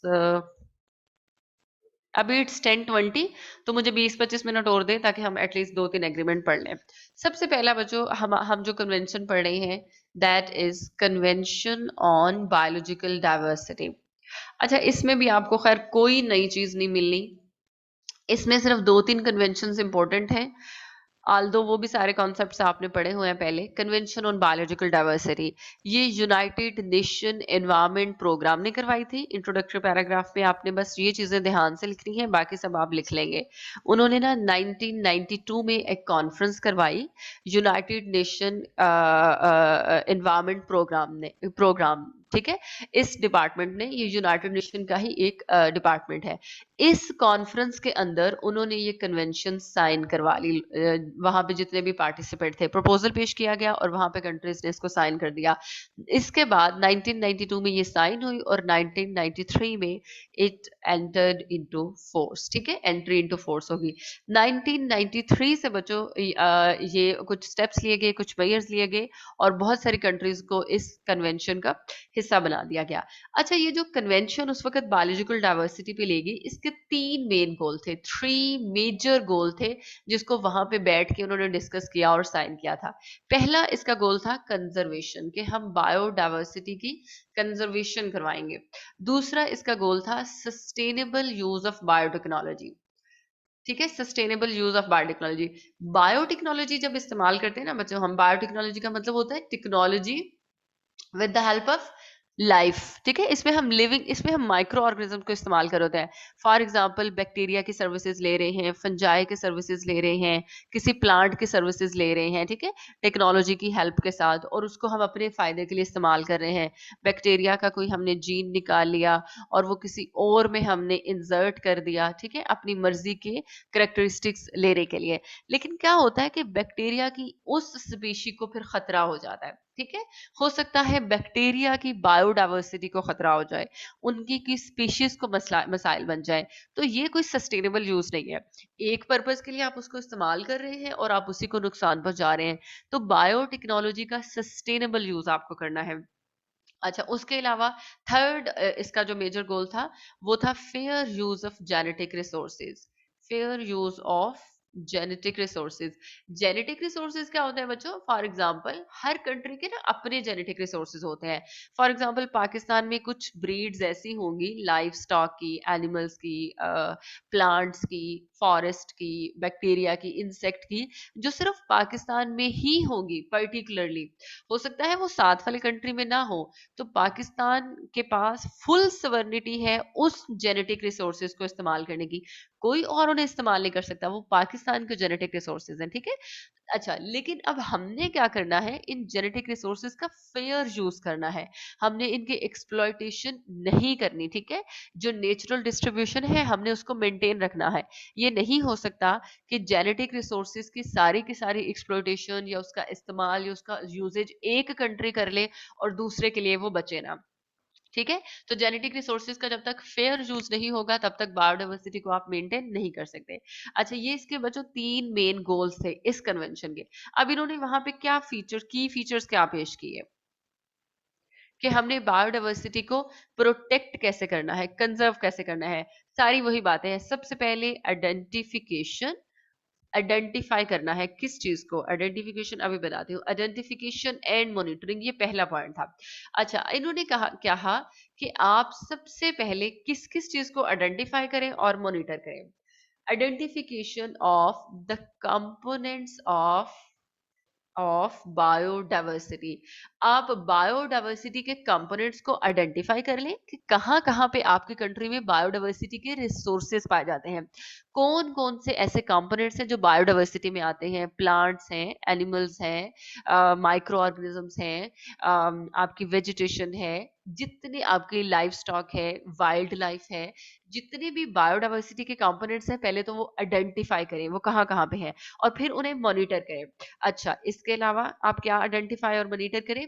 ऐसे प्रोसेसेस को आइडेंटिफाई करें जो बायोडाइवर्सिटी को इम्पेक्ट कर रही हैं, बायोडाइवर्सिटी को हार्म पहुंचा रही हैं, और फिर उनको मॉनिटर करें ताकि जिससे हम उन प्रोसेसेस को कंट्रोल कर सकें, ताकि बायोडाइवर्सिटी को हम मैनेज कर सकें। अच्छा, इसके अलावा इंपॉर्टेंट इकोसिस्टम को आइडेंटिफाई करें जहां पे रिच बायोडाइवर्सिटी पाई जाती है, और फिर आप उनको भी मॉनिटर करें। ठीक हो गया। सेकंड पॉइंट जो इंपॉर्टेंट इन्होंने कहा कि आप इन सीटो एंड एक्स सीटो कंजर्वेशन ऑफ बायोडाइवर्सिटी को बढ़ा दें। एक्स सीटो एंड इन सीटो एंड एक्स सीटो, बच्चों रिमेंबर मैंने आपको ये दो मेथड्स पढ़ाए थे जिससे आप बायोडाइवर्सिटी को मेंटेन कर सकते हैं। इनको हमें बढ़ाना है। थर्ड में सस्टेनेबल यूज ऑफ रिसोर्सेज करना है आपको। Sustainable use of resources, biodiversity के जो रिसोर्सेज हैं उनके सस्टेनेबल यूज को इंश्योर करना है। फिफ्थ जो सॉरी फोर्थ जो पॉइंट था, just a minute, fourth point about minimising adverse impacts, minimising adverse impacts. ऐसे जितने भी एडवर्स इम्पैक्ट्स आ रहे हैं जिससे बायोडाइवर्सिटी कहीं ना कहीं उसको डेंजर पहुंच रहा है, उसको आपने मिनिमाइज करना है। अच्छा, किस तरह से मिनिमाइज करना है? इसके लिए उन्होंने कहा आपको एक प्रोसेस इंट्रोड्यूस करवाने की जरूरत है, और वो प्रोसेस है रिस्क असेसमेंट। ठीक है। रिस्क असेसमेंट क्या था बच्चों? हमने क्लाइमेट चेंज के लिए या एनवायरमेंट के प्रोटेक्शन के लिए रिस्क असेसमेंट पढ़ा था ना। ईपीए जो है पाकिस्तान में, एनवायरमेंटल प्रोटेक्शन एजेंसी, जब भी कोई इंडस्ट्री या कोई सेक्टर कोई प्रोजेक्ट लगाता है तो उसको पहले इन्वायरमेंटल इम्पैक्ट असेसमेंट करवाना पड़ता है। ये सारा प्रोसीजर हमने पढ़ा था ना। इसी तरह इन्होंने कहा अगर आप चाहते हैं कि बायोडाइवर्सिटी को आप मेंटेन कर लें तो उसके लिए भी जितने आपके प्रोजेक्ट्स हैं, जितने आपके प्रपोजल प्रपोजल्स हैं, जितनी आपकी डेवलपमेंटल इंडस्ट्रीज हैं, उनका रिस्क असेसमेंट करें, बट अब इन द कॉन्टेक्स्ट ऑफ एनवायरमेंट नहीं, अब इन द कॉन्टेक्स्ट ऑफ बायोडाइवर्सिटी, कि कहीं उनकी वजह से बायोडाइवर्सिटी को तो खतरा नहीं पहुंच रहा। रिस्क असेसमेंट करने के बाद अगर आपको लगता है कि आप उस प्रोजेक्ट को अप्रूवल दे सकते हो, तो आप उन्हें अप्रूवल दे दो। और अगर वो बायोडाइवर्सिटी के लिए खतरा बन रहे हैं, तो फिर आप उनको मैनेजमेंट प्लान दो। ठीक है बच्चों, सेम ये वाला कॉन्सेप्ट। तो फिर आप उनको वो वाले रूल्स एंड रेगुलेशंस दो जिससे बायोडाइवर्सिटी पे जो इम्पैक्ट्स हैं वो कम हो जाए। फिफ्थ पॉइंट था कैपेसिटी बिल्डिंग। ठीक है, कि आपको अपनी जो इंस्टीट्यूशनल कैपेसिटी इन्हांस करनी है और बायोडाइवर्सिटी को इस तरह से मेंटेन करना है कि उसके ऊपर इम्पैक्ट से कम आए। सिक्स पॉइंट था कॉपरेशन एंड कोऑर्डिनेशन। अब आपको समझ आएगी कि ये कितने जनरल से पॉइंट्स हैं और बड़ी जनरल सी टर्मिनोलॉजीज। ऑब्वियसली एग्रीमेंट होने जा रहा है, कॉपरेशन और कोऑर्डिनेशन आपको हर जगह मिलेगा, इसके बगैर कोई भी एग्रीमेंट, कॉन्फ्रेंस, कन्वेंशन जो है वो नहीं चल सकती। अच्छा जी, सेवंथ पॉइंट था नेशनल रिपोर्ट्स, कि आपने क्या करना है, नेशनल रिपोर्ट्स सबमिट करवानी है। नेशनल रिपोर्ट से पता चलेगा कि कितनी इम्प्लीमेंटेशन करवा रहे हैं आप, इफेक्टिवनेस कितनी है इसकी, कितना सक्सेसफुल रहा है, क्या आपको अचीवमेंट्स मिली हैं, ये सारी।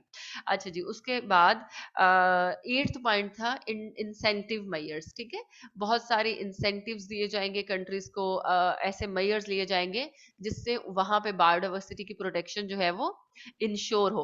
नाइन्थ पॉइंट था पब्लिक एजुकेशन एंड अवेयरनेस। लोगों को एजुकेट करने की जरूरत है, अवेयर करने की जरूरत है कि आपने किस तरह से बायोडाइवर्सिटी को मेंटेन करना है और उन्हें कोई नुकसान नहीं पहुंचाना। ठीक है, और इस तरह की मेजरमेंट्स ली जाएंगी जिससे बायोडाइवर्सिटी जो है वो उसके ऊपर जो हार्म्स आ रहे हैं कम हो। एजुकेशन का मतलब इसमें बच्चों ये था कि फॉर एग्जांपल अगर कोई यूनिवर्सिटी है, अगर कोई रिसर्च इंस्टीट्यूट है, तो वहां पे ना बायोडाइवर्सिटी के रिलेटेड स्पेसिफिक डिपार्टमेंट्स इंट्रोड्यूस करवाए जाएं। उन्हें कहें कि हमें बायोडाइवर्सिटी के एक्सपर्ट्स प्रोवाइड करें, बायोडाइवर्सिटी में डिप्लोमाज स्टार्ट करवाएं, ताकि लोगों को पता चले थ्रू एजुकेशन कि बायोडाइवर्सिटी क्या है और आपने इसको किस तरह से मेंटेन करना है। टेंथ और लास्ट पॉइंट था एक्सेस टू जेनेटिक रिसोर्सेज। हर कंट्री को अपने जेनेटिक रिसोर्सेज तक एक्सेस होनी चाहिए, और अगर कोई डिपार्टमेंट, कोई इंस्टीट्यूशन, कोई रिसर्च फैसिलिटी कोई ऐसा स्टेप लेने जा रही है जिससे वो कोई नई रिसर्च लेके आ रही है या कोई नया स्टेप लेके आ रही है जिससे वो अपनी कंट्री के बायोडाइवर्सिटी को मेंटेन कर सकती है, और उसके लिए उन्हें कोई जेनेटिक रिसोर्स चाहिए, तो उनको वो एक्सेस मिलनी चाहिए। ठीक है, लेकिन वो सिर्फ वो वाले जेनेटिक रिसोर्सेज हैं जिनके लिए आपके पास सॉवरन राइट्स हैं, जो आपके स्टेट के रिसोर्सेज हैं, जो आपके नेचुरल रिसोर्सेज हैं।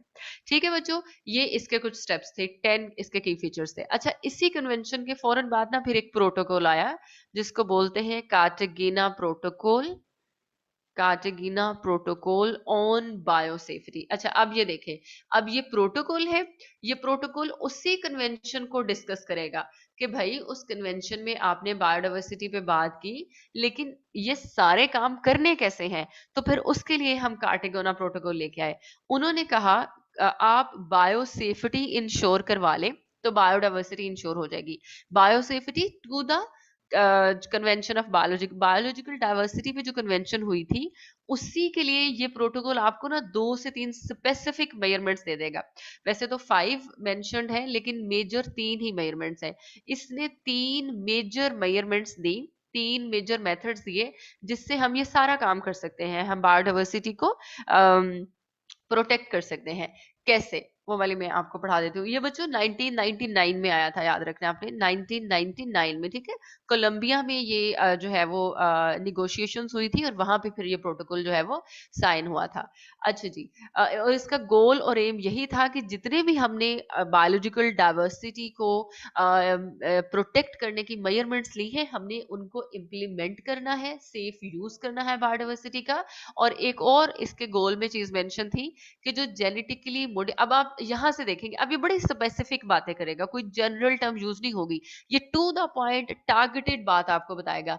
बायोडाइवर्सिटी का मतलब ये है, अगर आप बायोडाइवर्सिटी को प्रिजर्व करना चाह रहे हैं, बायोडाइवर्सिटी को प्रोटेक्ट करना चाह रहे हैं, तो उन्होंने कहा जो जेनेटिकली मॉडिफाइड ऑर्गेनिजम्स है ना, इनको फोकस में रखें। अच्छा, ये क्या होता है मैं आपको समझाती हूँ। देखिए बच्चों, एक प्लांट है, ये है नेचुरल, ये आपके इन्वायरमेंट में ना ग्रो कर रहा है। ठीक है, कहीं ना कहीं लगा हुआ है। आपने इसके अंदर कोई ना कोई चेंजेस कर दी इसके जीन्स वगैरह में, तो आपने ना जेनेटिकली मॉडिफाइड प्लांट इंट्रोड्यूस करवा दिया। ठीक है। अच्छा, अब इसी गार्डन में ये प्लांट लगा हुआ है और उसी गार्डन में आपने ये प्लांट लगा दिया। ठीक है। अब क्या होगा कि पॉलिनेशन होगी, ऑब्वियसली क्रॉस पॉलिनेशन जो भी, और एक नया प्लांट बनेगा। ठीक है। अब इस प्लांट में ये वाली जीन्स भी होंगी, ये वाली जीन्स भी होंगी। तो बच्चों, जो नेचुरल आपका प्लांट था, जो नेचुरल सोर्स था, वो प्योर नहीं रहा। ठीक है। उसमें चेंजेस आ गई हैं। लेकिन कभी भी प्योर रिसोर्सेज को आप नहीं खो सकते। प्योर रिसोर्सेज आपके इकोसिस्टम को मेंटेन करने के लिए जरूरी है।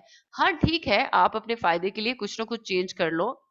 आपको हो सकता है 10 प्लांट्स चाहिए या 20 चाहिए, या आपने सिर्फ इसलिए किया हो कि हमें इनको प्रोटेक्ट करना है, मेंटेन करना है। लेकिन आप अपने नेचुरल जीन को, नेचुरल जीन बैंक को, नेचुरल रिसोर्सेज को कभी भी चेंज करने का रिस्क नहीं ले सकते। आपका इकोसिस्टम कोलैप्स कर जाएगा। ठीक है। जो नेचुरल रिसोर्सेज है उनकी अपनी सर्विसेज है। तो जेनेटिकली मॉडिफाइड ऑर्गेनिजम्स को बहुत ज्यादा प्रोटेक्शन की जरूरत होती है, केयर की जरूरत होती है, उनको सेपरेट रखने की जरूरत होती है। Otherwise you face genetic pollution.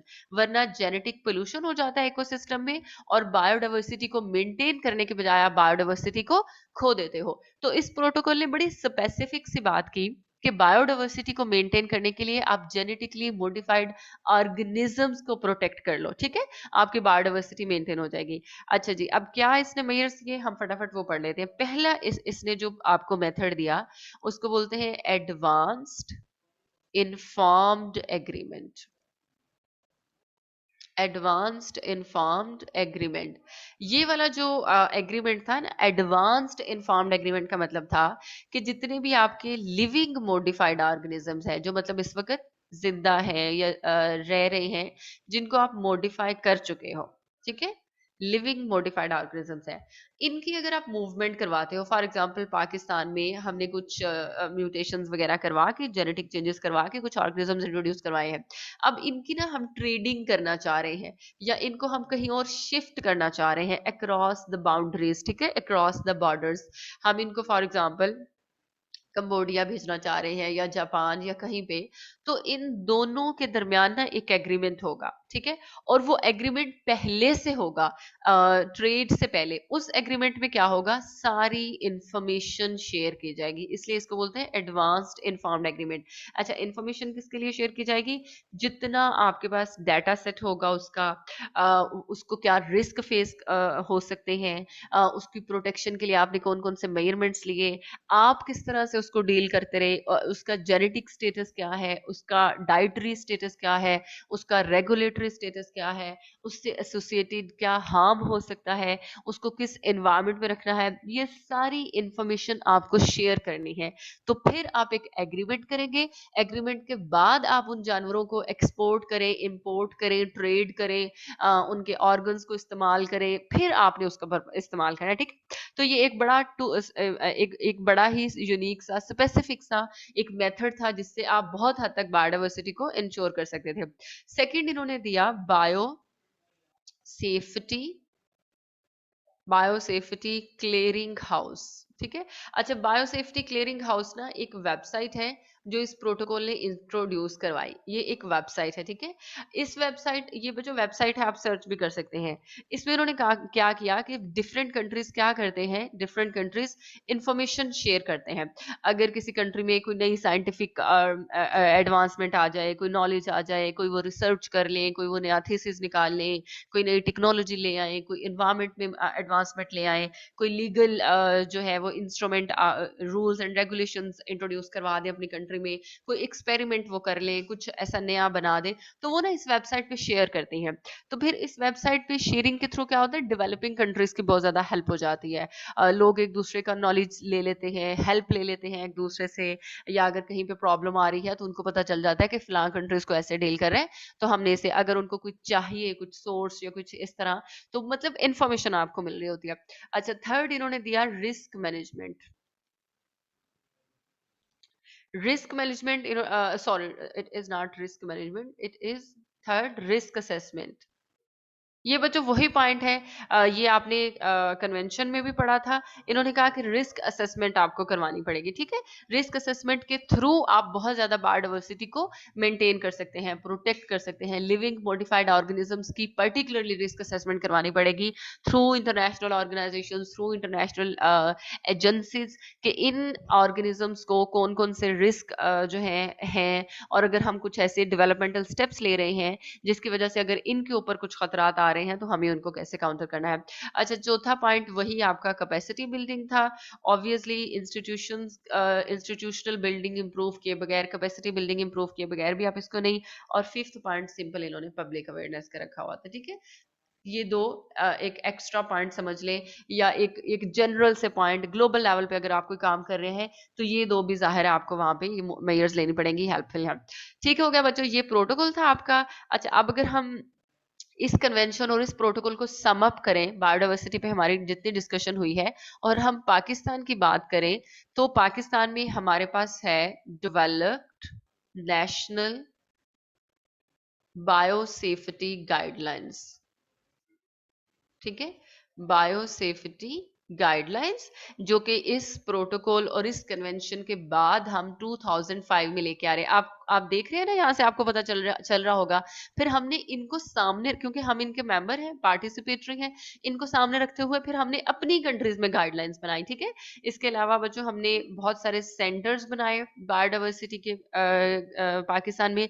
इस वक्त हमारे पास 30 बायोसेफ्टी इंस्टीट्यूशंस हैं जिसमें ये सारे काम हो रहे हैं कि आपने बायोसेफ्टी को कैसे इंश्योर करना है अपनी कंट्री में। 30 बायोसेफ्टी इस वक्त हमारे पास इंस्टीट्यूशन है।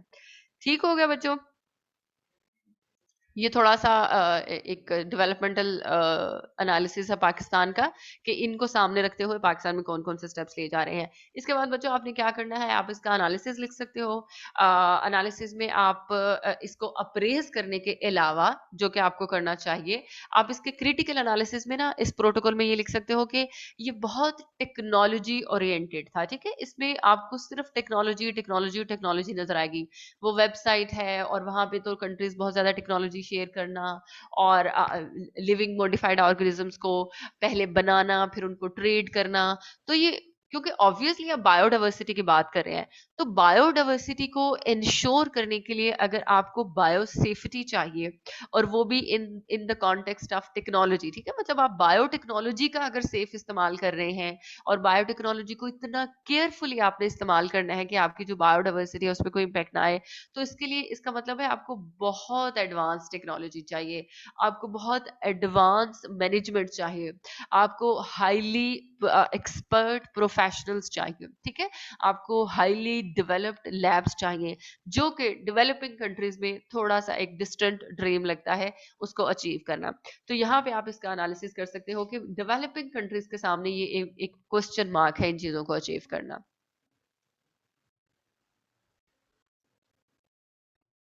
ठीक हो गया बच्चों, ये आपका हो गया कार्टेगिना प्रोटोकॉल। अभी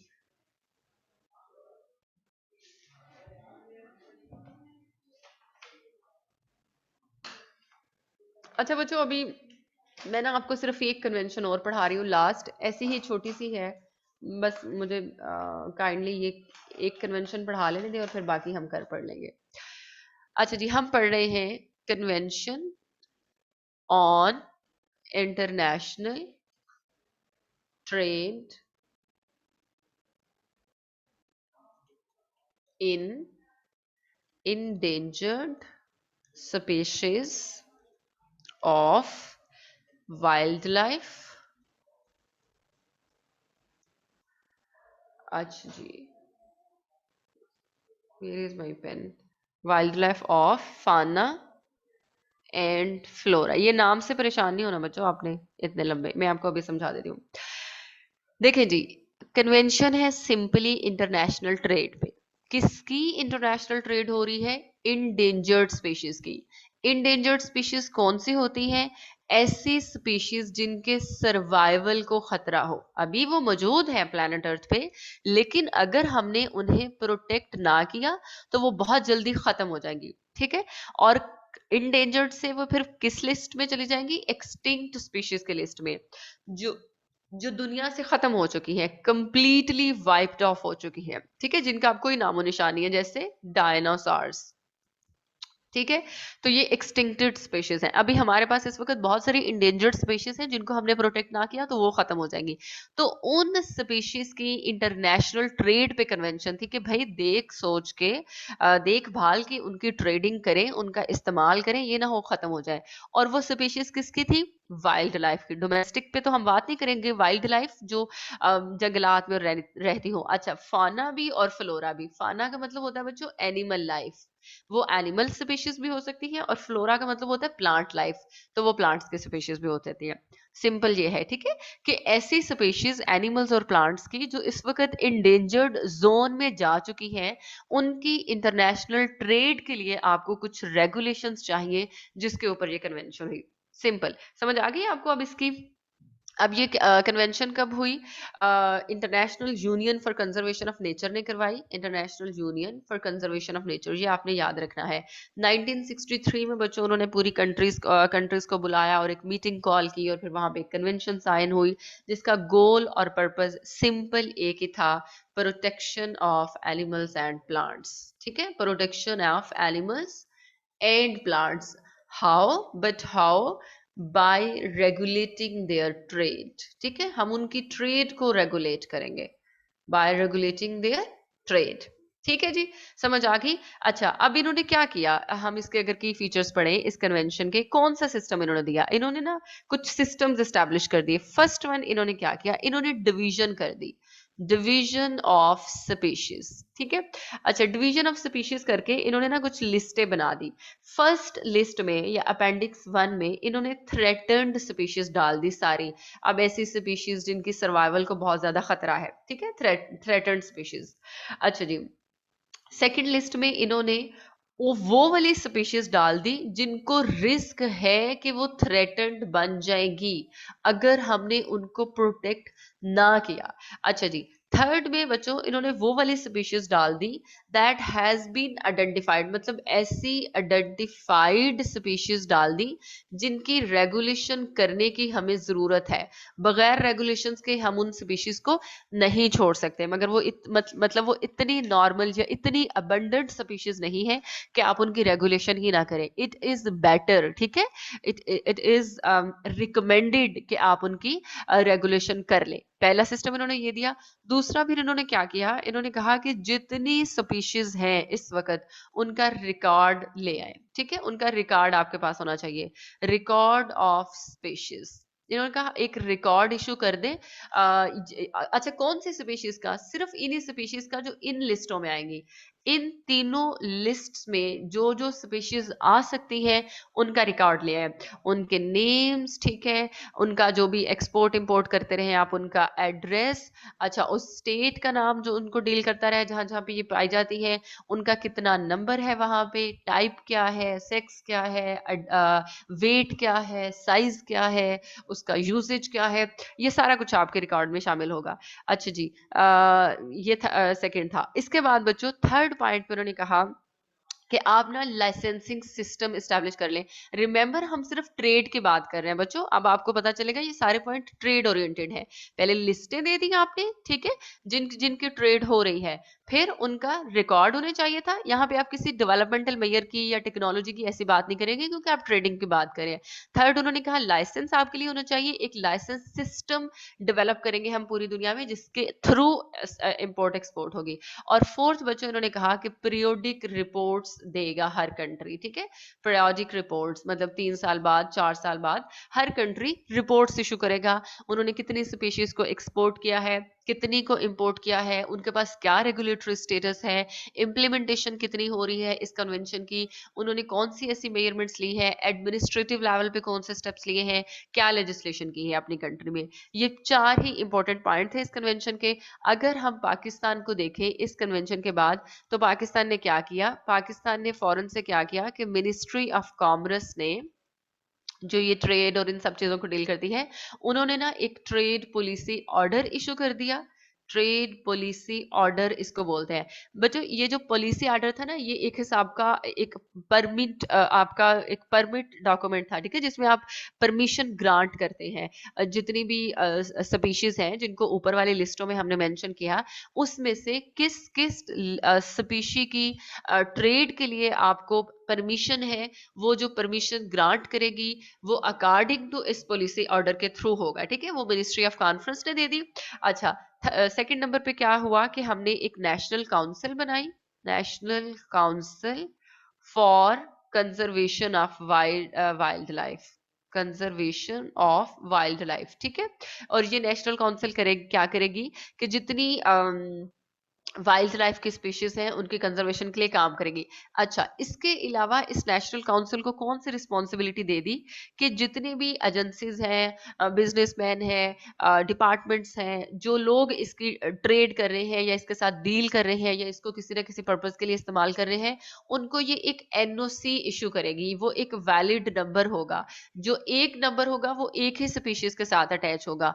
अगर वो एनओसी उन लोगों को मिल जाता है उस स्पीशी की ट्रेड के लिए, तो वो दे आर अलाउड, वो उसकी ट्रेड कर सकते हैं, अदरवाइज वो उसकी ट्रेड नहीं कर सकते, ठीक है। अच्छा बच्चों, आप इसका एनालिसिस कर सकते हो इस कन्वेंशन का। इसका एनालिसिस ऑब्वियसली आप ट्रेड के थ्रू ही करोगे। देखिए, रेगुलेशन इज वेरी टफ चीज, चेक एंड बैलेंस रखना किसी सिस्टम पे। अब एनओसी लेना, अब ये कोई श्योरिटी नहीं है कि कितने लोग असली ले रहे हैं, कितने लोग जेली ले रहे, जाली ले रहे हैं, कहाँ पे करप्शन हो रही है, कहाँ पे ब्राइबरी हो रही है। ऑब्वियसली जो बिजनेसमैन होते हैं, ये जो बड़ा बड़ा काम कर रहे होते हैं या जिससे इनकी इंडस्ट्रीज चल रही होती हैं, वो कभी भी अपने काम पे कंप्रोमाइज नहीं करेंगे, अपने काम को नहीं रोकेंगे। और फिर जैसे पॉलिटिशियन जिस स्टैंडर्ड के बैठे हैं, तो आपका जो रेगुलेटरी स्टेटस है, इसको कभी भी आप इंश्योर नहीं करवा सकते जब तक आपकी कंट्री में अकाउंटेबिलिटी ना हो, ट्रांसपेरेंसी ना हो, सिस्टम बहुत स्ट्रॉन्ग ना हो, जो है वो इफेक्टिव उसकी इम्प्लीमेंटेशन ना हो, मॉनिटरिंग ना हो, इवेल्युएशन ना हो। उसका इस पॉलिसी में, इस कन्वेंशन में, सॉरी मैं पॉलिसी कह रही हूँ, आपने कहीं जिक्र नहीं देखा होगा। कहीं पे इन्होंने गाइड नहीं किया कि भाई आपने इस सिस्टम को चलाना कैसे है, अथॉरिटी कौन होगी, रिस्पॉन्सिबिलिटी कैसे होगी, ठीक है। सिर्फ उन्होंने एक रिपोर्ट्स आपको दे दी हैं और रिपोर्ट्स आप जैसी मर्जी प्रिपेयर करवा लें और जैसी मर्जी सबमिट करवा लें। अच्छा, इन्होंने माफिया की कहीं बात नहीं की। आपका सारा इलीगल ट्रेड वाइल्ड लाइफ की माफिया कर रही है। ये जो एजेंसीज हैं या गवर्नमेंट है, ये तो किसी खाते में नहीं आती। इनकी इंपोर्ट एक्सपोर्ट डेवलपमेंट पर्पस के लिए या पाकिस्तान के लिए, इकोनॉमी के लिए हो सकता है 1% हो, बाकी 99% माफिया के खाते में जा रहा है। उसका पॉइंट आप मेंशन कर सकते हो। बाकी बच्चों, आप lack of poor governance, sorry lack of नहीं, पुअर गवर्नेंस के चैलेंजेस, करप्शन के चैलेंजेस, लैक ऑफ फंडिंग, ये सारी चीजें मेंशन कर सकते हो। ठीक है जी, आज के लिए काफी है इतना।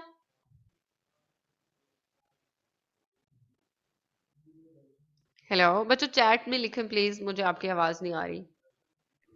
जी मैम, काफी है। आपको पता है मैं क्लास एंड कर लूं, यहाँ से चले जाऊं और फिर मैं नोट्स भी शेयर कर दूंगी।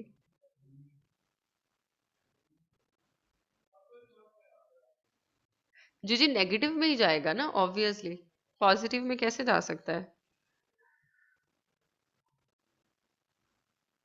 अच्छा बच्चों, मैंने ना आपको, अब मुझे वैसे बहुत दुख हो रहा है, मैं बड़ी अपसेट हूँ। मेरा जब ये टारगेट नहीं पूरा होता ना, तो फिर मुझे बिल्कुल अच्छा नहीं लगता क्लास पढ़ा के, और मैं उस तरह से फिर पढ़ा भी नहीं पाती। मैंने आपको आज ये वाला चैप्टर भी कंप्लीट करवा देना था। मेरे पास सिलेबस है इस वक्त। अच्छा, अभी एक ये आपकी एक और दो और तीन, तीन कन्वेंशंस और मैंने आपको पढ़ानी थी। नहीं नहीं बच्चों, बोल्डली माफिया है, सियासतदान नहीं है जिसके बारे में आप नहीं लिख सकते। आपने वहां पे किसी बंदे का नाम नहीं लेना जो ये सारी माफिया को डील कर रहा है। ना आपने किसी पर्टिकुलर ग्रुप को टारगेट करना, ना आपने उनका नाम लेना, ना उनका ओरिजिन, ना सोर्स। भाई अगर आप एक ये वर्ड लिख देंगे तो इससे आप कोई बहुत ज्यादा बोल्ड नहीं बन रहे। सिंपल आपको 2 या 3 लाइन में इस पॉइंट को मेंशन कर देना है। आप ये नहीं कह रहे कि लाहौर की माफिया या इस्लामाबाद की माफिया या गिलगित बल्तिस्तान की माफिया या किस गवर्नमेंट से उनके क्या ताल्लुकात हैं, ठीक है। ऐसा वैसा कुछ नहीं लिखना आपने। 1-2 लाइन में आपने अपना पॉइंट वहां पे दे देना है। अच्छा बच्चों, अब 3 कन्वेंशन, हमारी क्लास आई गेस कोई 9:25 पे स्टार्ट हुई है या इससे भी लेटर। मैंने आपको पहले 25 मिनट में वो वाली 3 कन्वेंशन भी अगर हम पढ़ लेते तो कल फिर हमारे पास सिर्फ 2 टॉपिक रह जाने थे, क्योंकि उसके बाद मैंने आपको 1-2 टॉपिक बताने थे, मैंने कुछ रिव्यूज देने थे बच्चों, बहुत सारी चीजें वाइंड अप करनी थी। कल हमारा लास्ट लेक्चर है। एनी हाउ, कल हम 8:45 पे स्टार्ट कर लें, अगर किसी को कोई इशू नहीं हो तो। कल सैटरडे है, कल हर सूरत मुझे बच्चों ये कंप्लीट करना है। ठीक है, 8:45 पे स्टार्ट कर ले।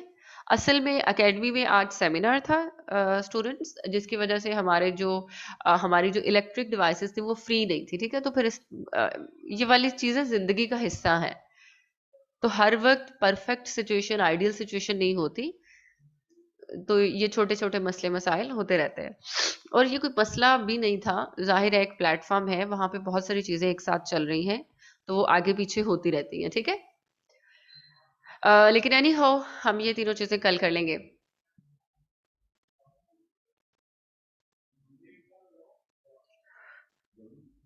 अ, बच्चों अब जैसे क्लास आपकी 9 बजे तक ही चलती है एग्जैक्ट।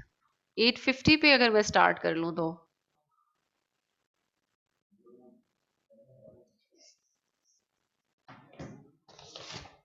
चलिए ठीक है, let's see.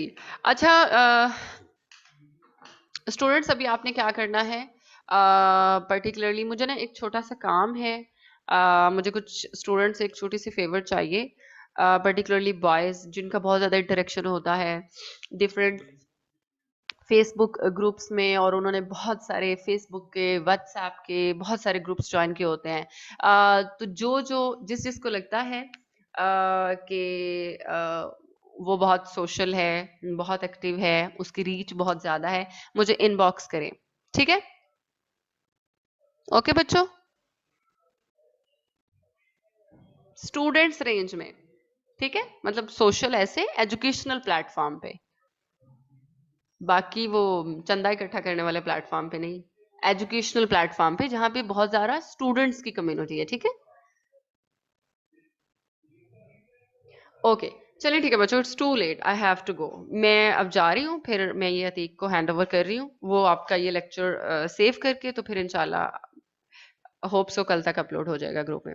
Okay ji, thank you, Allah Hafiz.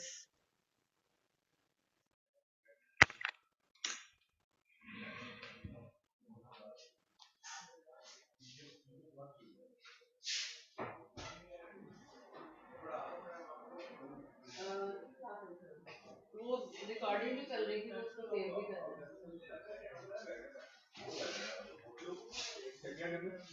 Recording हो रही थी ना, उसको सेव कर लें क्लाउड।